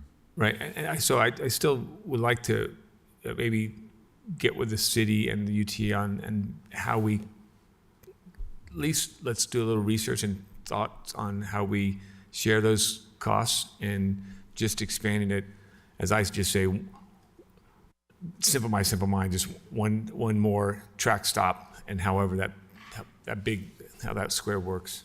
Yeah. So I'd still love to pursue that sometime. Any other questions? Oh, yeah, Councilmember Pulley. Thank you. Since we're talking about free fare zone, the value of it for me as a neighbor and a rider, it's convenient and it's practical but I understand that the UTA and how they have created your organization, the forces to be, that you have to balance your books and that you have to account for the dollars. And But it seems to me that, the fare portion, just like looking quickly into the budget for UTA, is such a small portion of the overall the enormity of the services that you provide, right? And I think this conversation happened a couple of years ago when discussions at the state level of subsidizing the fare in some level and capacity. So it showed you that there was some interest, and I hope that, again, it's probably not for you to necessarily advocate, but I'm interested to this point, if there is a way that Salt Lake City could potentially collaborate on a study to understand the real impact of the fare zone and to really get to the bottom of it. And I will be, if that is something that UTA is willing to help us achieve, then it gives us ammunition to say, well, this is what you will lose, per the study, by expanding one or that station or not, or maybe we could use that data to advocate to our legislators about the potential expansion of that. So is that something that you potentially could be interested in? Well, we're always certainly willing to have the conversation and participate. About 4 years ago, there actually was a free fare study done through Wasatch Front Regional Council, and it was presented to the legislature, and it showed that if you had no fare or zero fare, ridership would go up substantially. The economic reality of it is, even though it's a small portion of our overall income, it's still about $40 to $45 million. So not only do you have to replace the $40 to $45 million, but as your ridership goes up, you do have to have the additional cost to maintain this service and go through there. So it's there was no appetite that year. The governor had proposed it in his budget, and there was no appetite, and the message was pretty clear and distinct that they weren't interested in pursuing it. Now, if there's somebody else that wanted to, again, because we run a regional system, it's hard to sort of say it's only here or in this city, because really people that are coming into the city, people that are going and commuting to one of the education institutions or to employment elsewhere, it's hard for us to distinguish those lines. And so it's difficult to have sort of pockets of it. And it's, anyway, it's just really difficult to do it. Would we be unwilling to have the conversation and study it? Certainly, we'd always be open to it, but those are some substantial hurdles that would have to be overcome. No, again, I'm not asking from you or the UTA to commit to expanding, or for me, I want to understand it and maybe use the information to maybe bring it about. You, as a leader in our city, know that the legislature sometimes takes a little while to get around things, and they have different priorities, different years, and maybe with the Olympics coming up and the airport growing, and I think there may be some interest, and I will be willing to support that. And I appreciate you.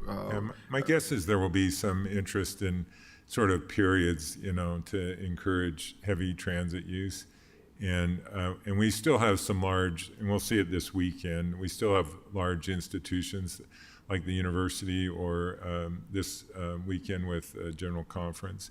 The church entered into an agreement with us as a ticket is fair.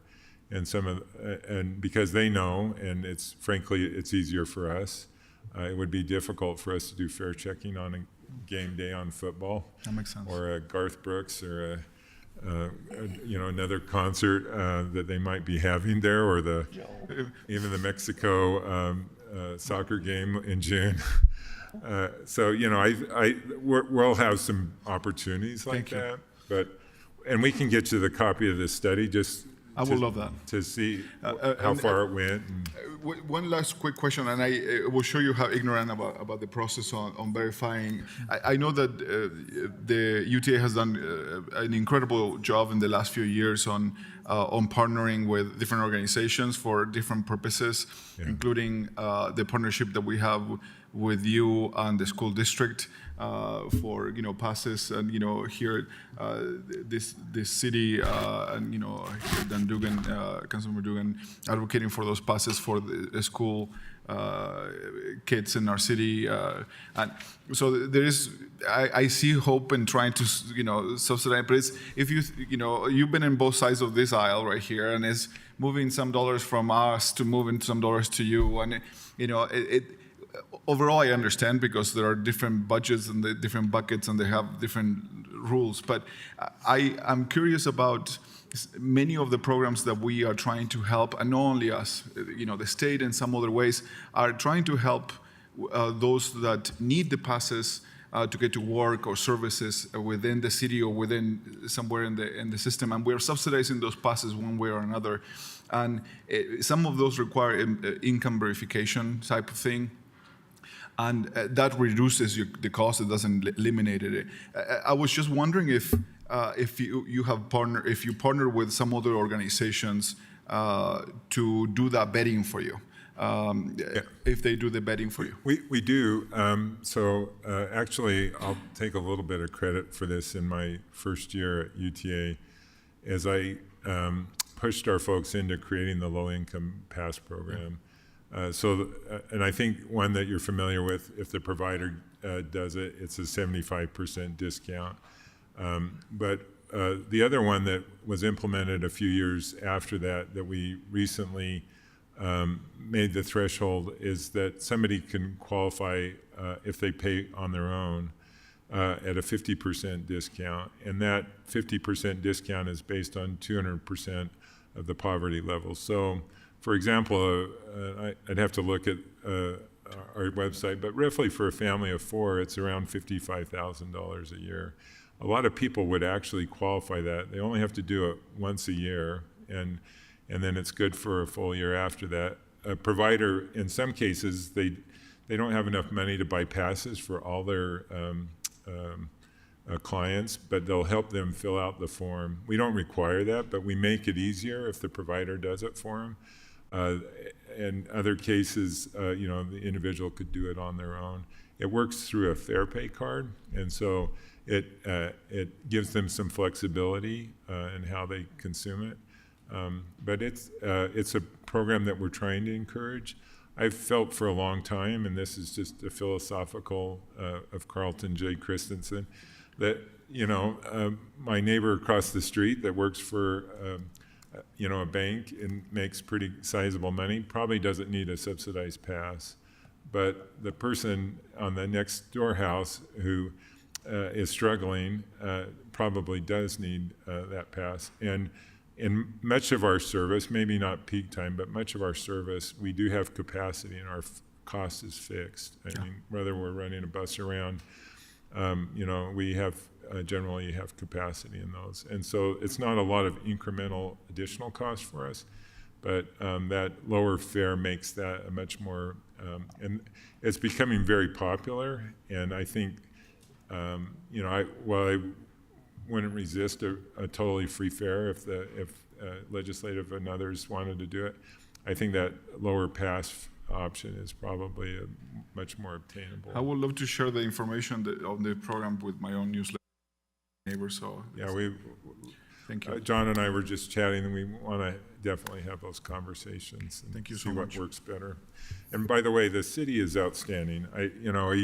We've had communities that have pushed hard on us and said, why don't you do what you do in Salt Lake City? And I said, because you don't pay, $10 or $11 million in transit for the additional service. I've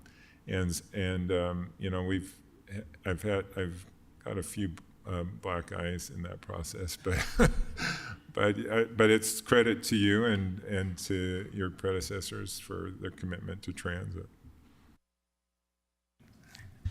Councilmember Petro. So I don't think there's any investments we see come in front of us that have a return like what you demonstrated. For every $1, it's $5.11. And so I really think it's incumbent upon us to work alongside UTA to describe what we're doing differently. We are not subsidizing routes anymore. We are investing in a utility for economic development. The number of children who get to school because of the investment we are making in this utility with those passes is huge. The West High School is one of the top on-demand stops, if I'm not mistaken. And so is Harriman High in the south part. And Northwest Middle School is as well. The youth figure These out. are investments that we're making, and it really does frustrate me because if we truly were fiscally conservative as a state, this would be the place that we would put our investment because it's reaping so much for us in other ways. My friends who are on the Harriman and Bluffdale City Council are so frustrated that they have an amazing new slick campus down there and people are having difficulty accessing it because there's a dearth of infrastructure. They do not have the margins in their general fund that we do to subsidize. The state needs to be stepping in. If we were serious about economic development, this would be a utility. This would not be something that we call a subsidy. We would not be worrying that someone might be riding that could afford to pay. We would be saying that this connectivity is good for all of us. So while I know I advocated for those of us who are dependent on cars, and I stick by it, so Twitter bros come for me still, it is actually my dream that I don't have to own one and that we could live off of transit. I get mad every time I have to pay for, a tire rotation because this really is quite a remarkable thing that we choose to do. And so I'd like to challenge us when we talk about it to stop saying we're subsidizing routes, but that we're investing in this utility, and then to work alongside UTA to change the state paradigm. This is a nonsensical way to frame something that gives you a return of $4.11 for every one you invest. The only thing I'll add to that is that in those communities, they actually have an on-demand option, but they'll also have a fixed route service a week from Sunday, excuse me. Thank you. Any other questions? Okay, we're over on time. Yeah, quick question. So that wasn't really an invitation. So, but you may go quickly, Councilmember Deegan. I'll pontificate for 10 minutes and then I'll ask a question. You will not. You will not. You will do that alone. $1 million per bus, basically. How long does it take to get a bus? Procurement process. The short answer is a little over a year. The longer answer is in order to qualify for federal requirements, they have to meet the Build America standards. There are only 2 domestic manufacturers of buses anymore. And to make matters even more fun, one of those is Canadian-based, who, like the auto manufacturer, manufactures their products in both countries. Okay, so now we use a company known as Gillig, mostly Gillig, out of Livermore, California, and they're mostly domestic based, but you don't lose your place in line because you could be years before you get back. Okay, thank you. Yeah, so it takes a while. Thank you. My Almost second and as third bad question. as ordering Just a kidding. fire engine. Thank you so much for being here. We really appreciate it. You bet. Thank you. Council members, we are going to change the agenda a little bit. Dinner is here, so we're going to take a 15-minute dinner break where it's actual dinner and yes, actual eating dinner. And then we're going to come back and do the creation of the public infrastructure district, and then we have a closed session. And so that's why I need you to move quickly, please. And we'll see you back here in 15 minutes. Ready, set, go.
are on agenda item number 8, which is creation of a public infrastructure district, or PID.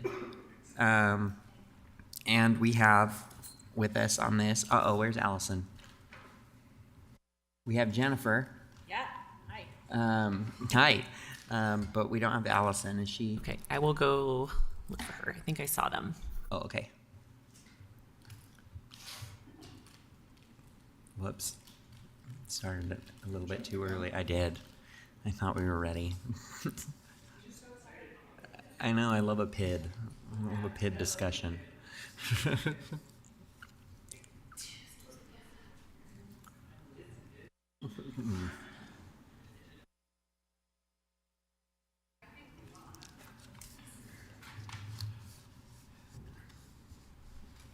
All right, with us we have Jennifer Bruno, the Council Executive Director, and Allison Parks, Deputy City Attorney. Come on up, Allison. And of course we also have Blake, Blake Thompson. Thomas, and that's a, and Blake, what's your title now?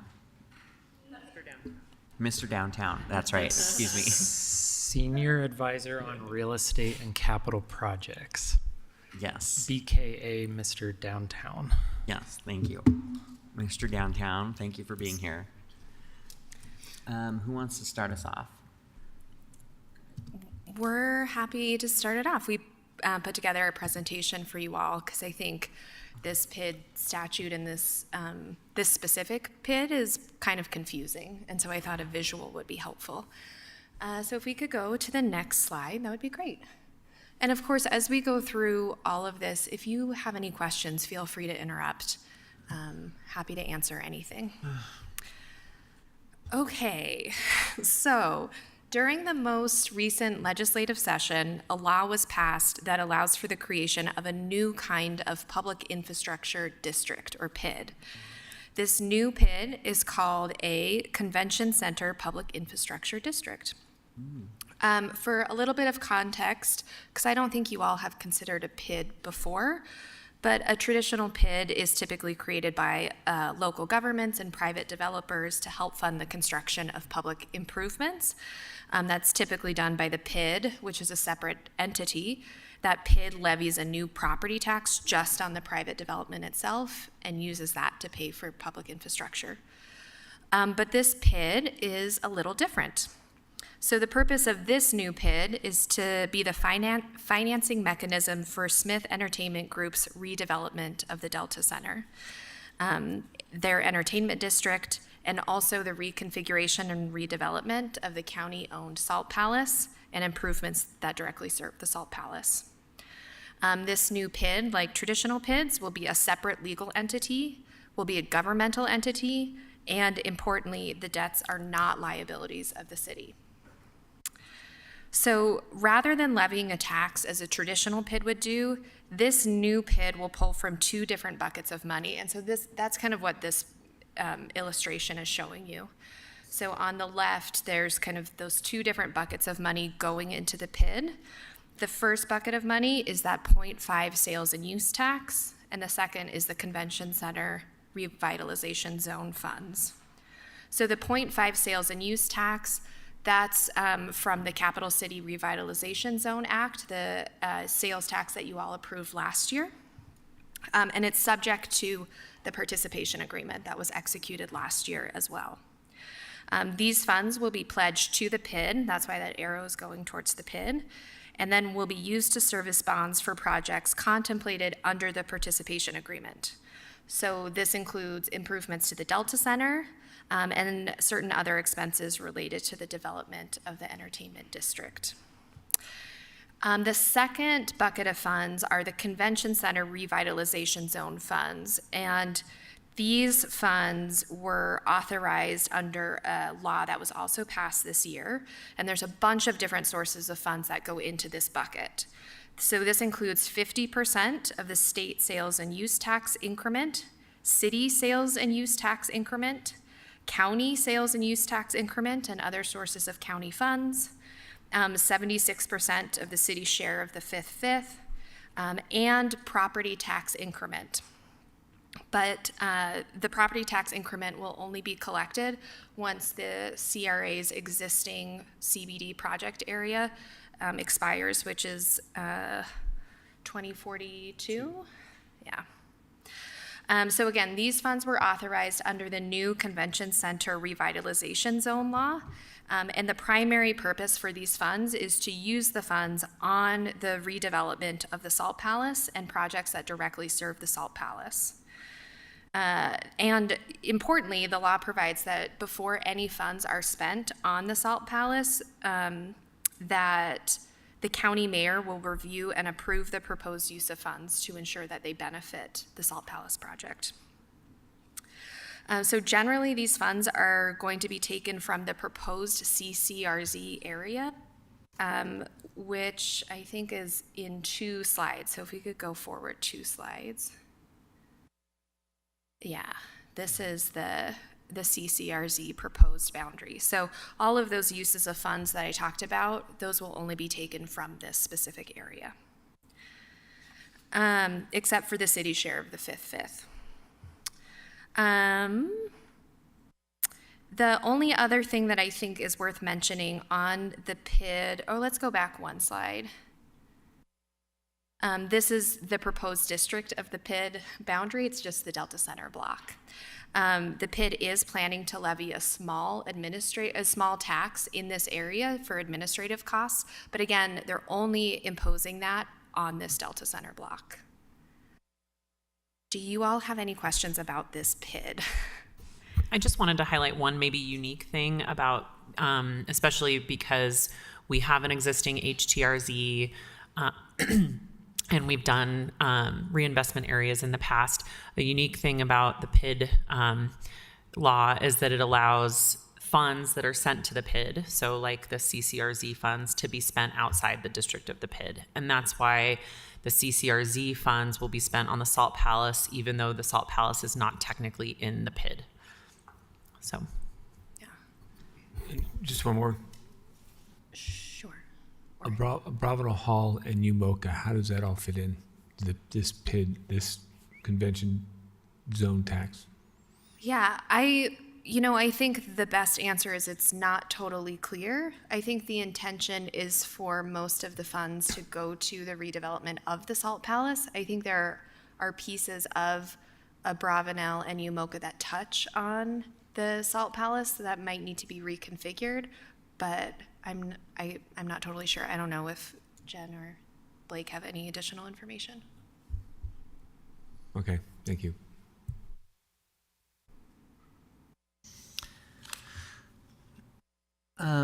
So can you talk about the boundaries are still only going to be that 1 block? Yes. We have another slide about process, and maybe we could get to your question when we talk about process. Yes. But right now, the establishment of the PID is just that 1 block. Okay. Yeah, let's. Want me to do that? Yeah, sure. Okay. Could we go 2 slides ahead, please? So this is a quick walkthrough of the process for adopting a convention center public infrastructure district. So our quick history since SB 26 was passed, the bill that authorized this tool, Jazz Arena Investors LLC submitted the petition to create a public infrastructure district. They're a lessee at the Delta Center, which is owned by the city's Community Reinvestment Agency. The city, our shot clock started when we received that petition to create the PID, which a complete petition was received on March 17th. We had, as you can see on the next box, the city certifies the petition 14 days. The timeline there is 30 days to approve or reject the petition. So having our public hearing today with a possible action next week is within the bounds of what SP 26 prescribed. We, as you can see, have a notice and hearing. There was a 2-week notice to today's hearing, And tonight there will be the formal public hearing after this informational session. So the red line there gives a kind of "you are here" marker of where we're at on this little journey of stepping stones. The intention is for City Council to adopt the resolution next week, which is 30 days within the 30-day window of the complete petition being accepted. After that, a notice is sent to the Lieutenant Governor. Just so you know what it means in terms of approving the PID within 30 days, it's technically two agreements. There is a governing document and an interlocal capital pledge agreement. The governing document acts like bylaws for the PID and imposes limitations on the power of it. The interlocal capital pledge agreement is a document by which the city pledges certain revenue towards the PID, which provides certainty to future bondholders. So there's a governing document and then an interlocal capital pledge. Again, the governing document being bylaws, and the pledge to that earlier diagram that Allison spoke through helps clarify as the PID goes to the bond market, surety that the 0.5% Capital City Revitalization Tax and the funds committed through the Capital City Revitalization Zone are guaranteed to run through this PID and can be bonded against. I'm going to jump in really quick. Yeah. So to answer Councilmember Morton's question about the boundary, so the boundary currently is just that Delta Center block, but the bylaws or the governing document or bylaws provide that if the PID wants to include additional property into the district, it will have to get approval of 100% of the property owners, as well as consent from the city council before it adds additional property in. So it is possible for it to be bigger, but you all will get an opportunity to weigh in the future. And just to reiterate, but as Allison pointed out earlier, the Capital City Revitalization Tax is bound by the terms of the participation agreement.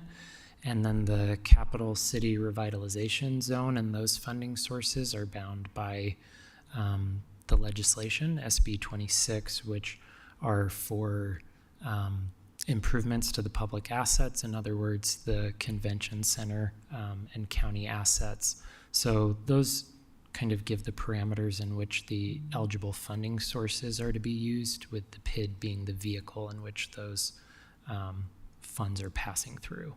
I just wanted to jump in with one other thing, because the CCRZ is also a little bit of a different tool as outlined in SB 26 from our typical HTRZ process. The application itself is run by GOEO, the Governor's Office of Economic Opportunity. They are required to consult with the city, and so that has been part of the discussions, and the city has provided lots of feedback about what belongs in the CCRZ application, and so but that process is not entirely within the council's hands, unlike sometimes the HTRZ is, and it still goes to the state HTRZ committee for approval. Thanks, Jennifer. And then the last two items on this timeline are after we've sent notice to the Lieutenant Governor issues a certificate of incorporation for the PID, and the final PID is recorded with the county recorder. So at that stage, a PID would be created and incorporated. That's the extent of our presentation, and we welcome any more questions.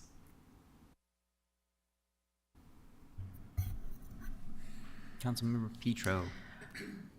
I'd just like to put on the public record that this is one of those weird, wonky, state-ordained processes. That there is a hearing and that the city is advocating passionately in the best interest of our constituents who have already given above and beyond to make this happen and to preserve the dignity, the integrity of the participation agreement, which had robust feedback. But there really is only one statutorily available outcome to us tonight, correct? There is no amount of public opinion that could give us an avenue to do anything other than what the statute tells us to do. Is that correct? Yeah, you're totally right. The public hearing is important. It's required by law. But the law is also very prescriptive in the timelines with which we have to act and the discretion that we have.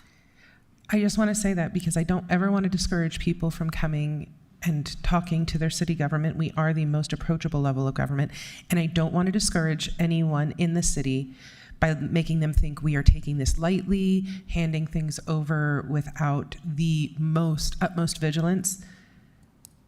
But also, there is a path that we have to walk as long as things are legally sound, as long as things are in accordance with the statute. I don't want people to feel like they've wasted their time or been disenfranchised. There is a predetermined outcome here as long as there are certain criteria met. And I'm actually kind of frustrated that it gives the illusion that we can receive feedback when really what it is a public therapy session. People are allowed to come and tell us how they feel about it. And I know it's an unpopular thing to say, but I think we have to deal in truth with a frustrated constituency to make sure that they understand the parameters of where their influence is. I do want to reinforce for every constituent tuning in that the advocacy that has gone on, the due diligence and investment of time, energy, and resources in making sure that we are made whole and that the future of the city is sound is amazing and has been continuous. There are several people in this room, including our chair, our executive director, and the people at the table who haven't had a weekend in a month at this point. And it's because they're advocating to make sure that we are not shouldering undue burdens. But I do want to, I'm sorry if that's not a popular thing to put on the public record.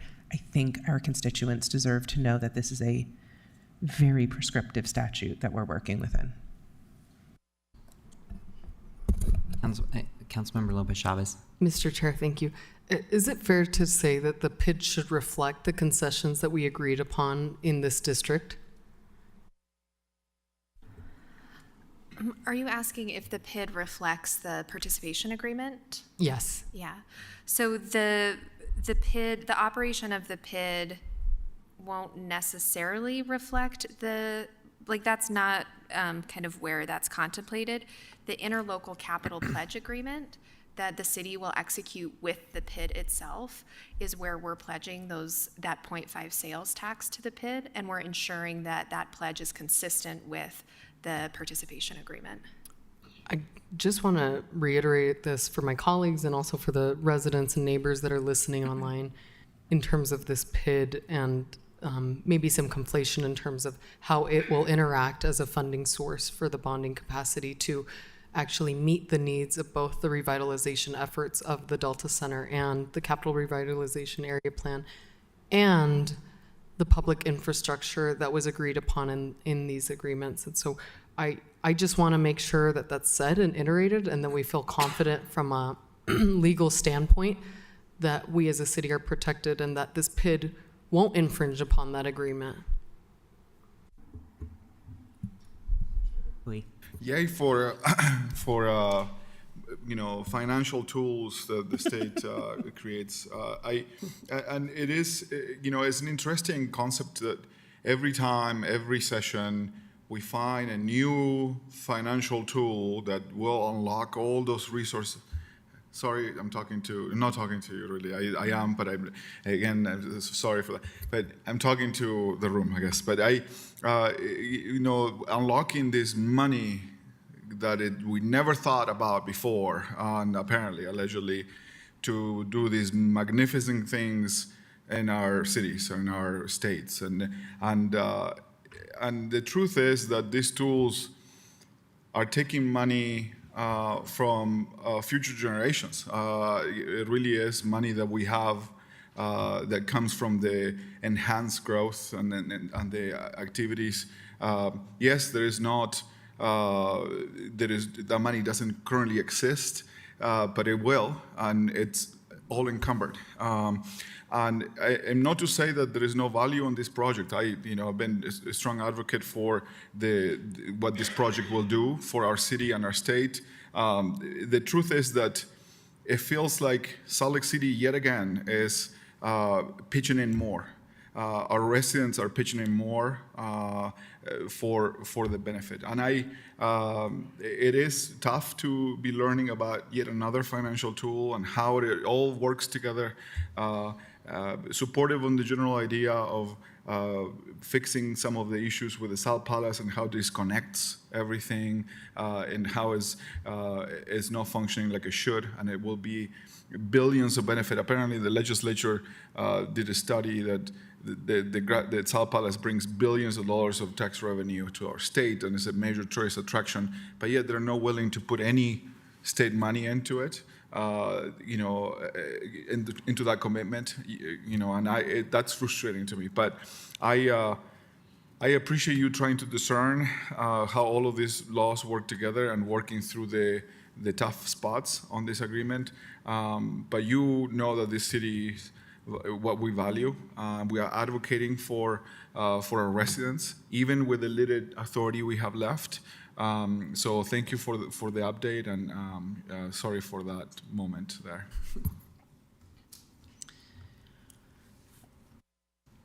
So process-wise, you guys will have a public hearing tonight. Sorry. Process-wise, you'll have a public hearing tonight. You'll vote to close the public hearing and then take action at the following council meeting on April 8th.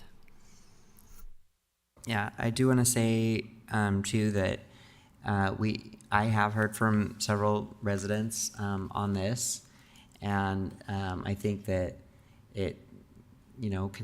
residents could be forgiven for thinking that because we're having a hearing that means that that the decision is going to be based at least in part on what the comments that we hear at the hearing, and in this one situation, that is not the case because of state law. So I think everybody, we made that very clear. But to the constituents that are listening, I think Councilmember Petro said this too.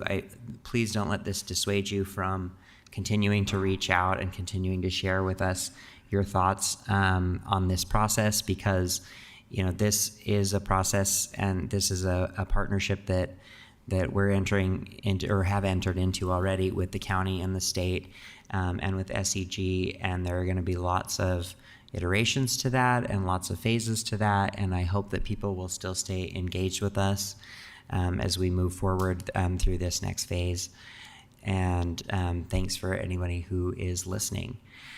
Can I just add one more thing? Of course. To your point, Councilmember Wharton, I think it's important to just acknowledge that a traditional PID does require a public hearing, right? But is within the sole discretion of the city.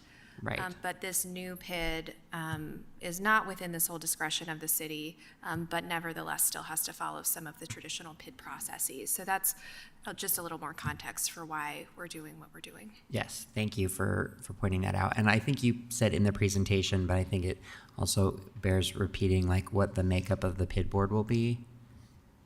Do you want to speak to that just briefly? Sure. Yeah. The new state law provides that the PID board will be made up of 5 members. 3 of those members will be representatives of the petitioner, which is Jazz Arena Investors, or that's a subsidiary of Smith Entertainment Group. There'll be 1 representative from the city that will be appointed by the mayor, and that'll be myself. Mr. Downtown, great. And the 5th will be a representative from the county, selected by the county mayor. Yes, great, thank you. Yeah, so that's just another example of an opportunity that residents will have to continue to give input as the PID board makes these decisions within the context of the law and the agreement. So thank you so much for that presentation and answering our questions. That brings us to the end of our work session. Well, no, it doesn't. We're going to do announcements first, and then I'll look for a motion to go into closed session. Just have a few quick announcements. Over the past several weeks, the council has scheduled chair vice chair office hours on Friday afternoons. The goal to provide an opportunity for small groups of council members to chat about events as they're going on. As we wanted to check in to see what the ideal frequency of those meetings are. During the legislative session, it felt appropriate for those meetings to be weekly because everything was changing very quickly. But I'm not sure if council feels like that's an appropriate cadence. One idea is to hold them every other week, or another idea is to hold them once a month and adjust as necessary. So I don't know if people have thoughts on that, but you're more than welcome to share with the chair. Go ahead. Member Young. As the only person who's attending these meetings, I am certainly good to shift to an every other week model. The other thing I would offer is I'm also happy to set up my own one-on-one if I continue to be one of the few people who wants to go. So either works for me. Thank you for trying it out. Thank you. No, I think we're committed to continuing to do the office hours because that is something that we talked about as a group as something that we wanted to try out. And so even though you are currently the only or the main council person that's come, because we have had a couple other appearances, that we're going to keep doing it. So that everybody knows that we have that opportunity, and we still have many months left to go in this year. Thank you. So I will say they're super helpful. So I'm very grateful, even if they're not as popular as I'm sure they will be soon. yes. Mr. Chair. There's a lot of demands on everyone's time. I'm sure that this meeting is competing with other exciting meetings. So yes. I have not attended, but I have intended to attend. But is it, do you and the vice chair switch off the meetings, or is it both of you? How does? Yes. Yes. Sometimes we're both there. But so the quorum issue is just sort of dealt with if it were to happen on a case-by-case basis. Staff, has a waiting room concept set up. Okay, and then if chair and vice chair do choose to switch to every other week, I wouldn't be opposed to having RDA chair, and I'm sure Councilor Board Vice Chair Dugan would be willing to as well. Maybe the week before the RDA meeting on one of your off weeks, if that's helpful to people. Yeah. Happy to do that. Thank you. And just so you know, it's very open house style, so you can come in, answer your questions, leave. You don't need to feel committed to the full meeting. But I think there's a buzz about this meeting, and I think that people are going to want to get in on these updates. So, Councilmember Lopez-Chavez. Mr. Chair, as somebody that said I would appreciate these meetings, I will say I've not attended because they are during my work hours. If it's most appropriate to not schedule one-on-ones or calls with you, because that's how I've taken advantage of your accessibility and Vice Chair's accessibility, if it's more appropriate, then I would ask that I'm fine. I think bi-weekly or bi-monthly is great. Rotating, I think I call you multiple times a week because I'm a fan as well. So, but I would ask that we consider a different time after 3 p.m. It would accommodate to my schedule. I don't know how it would accommodate to the rest of our cohort schedule, but I am super not accessible at this hour. That's fine. Yeah, no, you're still also totally welcome to, and as is everyone, to set up one-on-one calls with us or whatever as needed. That option is still also on the table. But in addition to our, I'm going to call it fortnightly, the fortnightly check-in event. Yeah. Yes, that's right. So that'll be the new official name, is the fortnightly leadership check-in. It is hereby decreed. Okay. The next announcement is Comcast is seeking funding from the state of Utah's broadband infrastructure grant, which would include projects to expand broadband access in underserved areas of Salt Lake City. There's a draft letter attached to announcements, and I realize that you guys don't have it. So I'll pass this letter. We do. Oh, you do? Okay, great. So review the letter, and if you could let staff know in the next hour, that would be great if you're okay with it. I believe they are hoping to have it secured by either tonight or tomorrow morning at the earliest or at the latest. And that's it.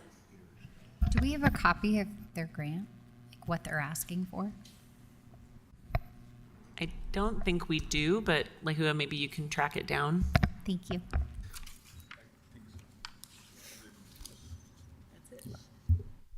Okay, I will entertain a motion. If anyone wants to make one.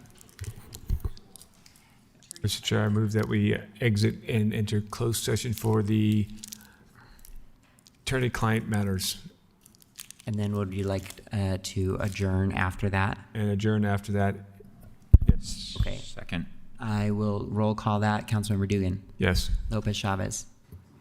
Aye. Hui. Yes. Mono. Yes. Petro. Aye. Young. Aye. And I'm an aye as well.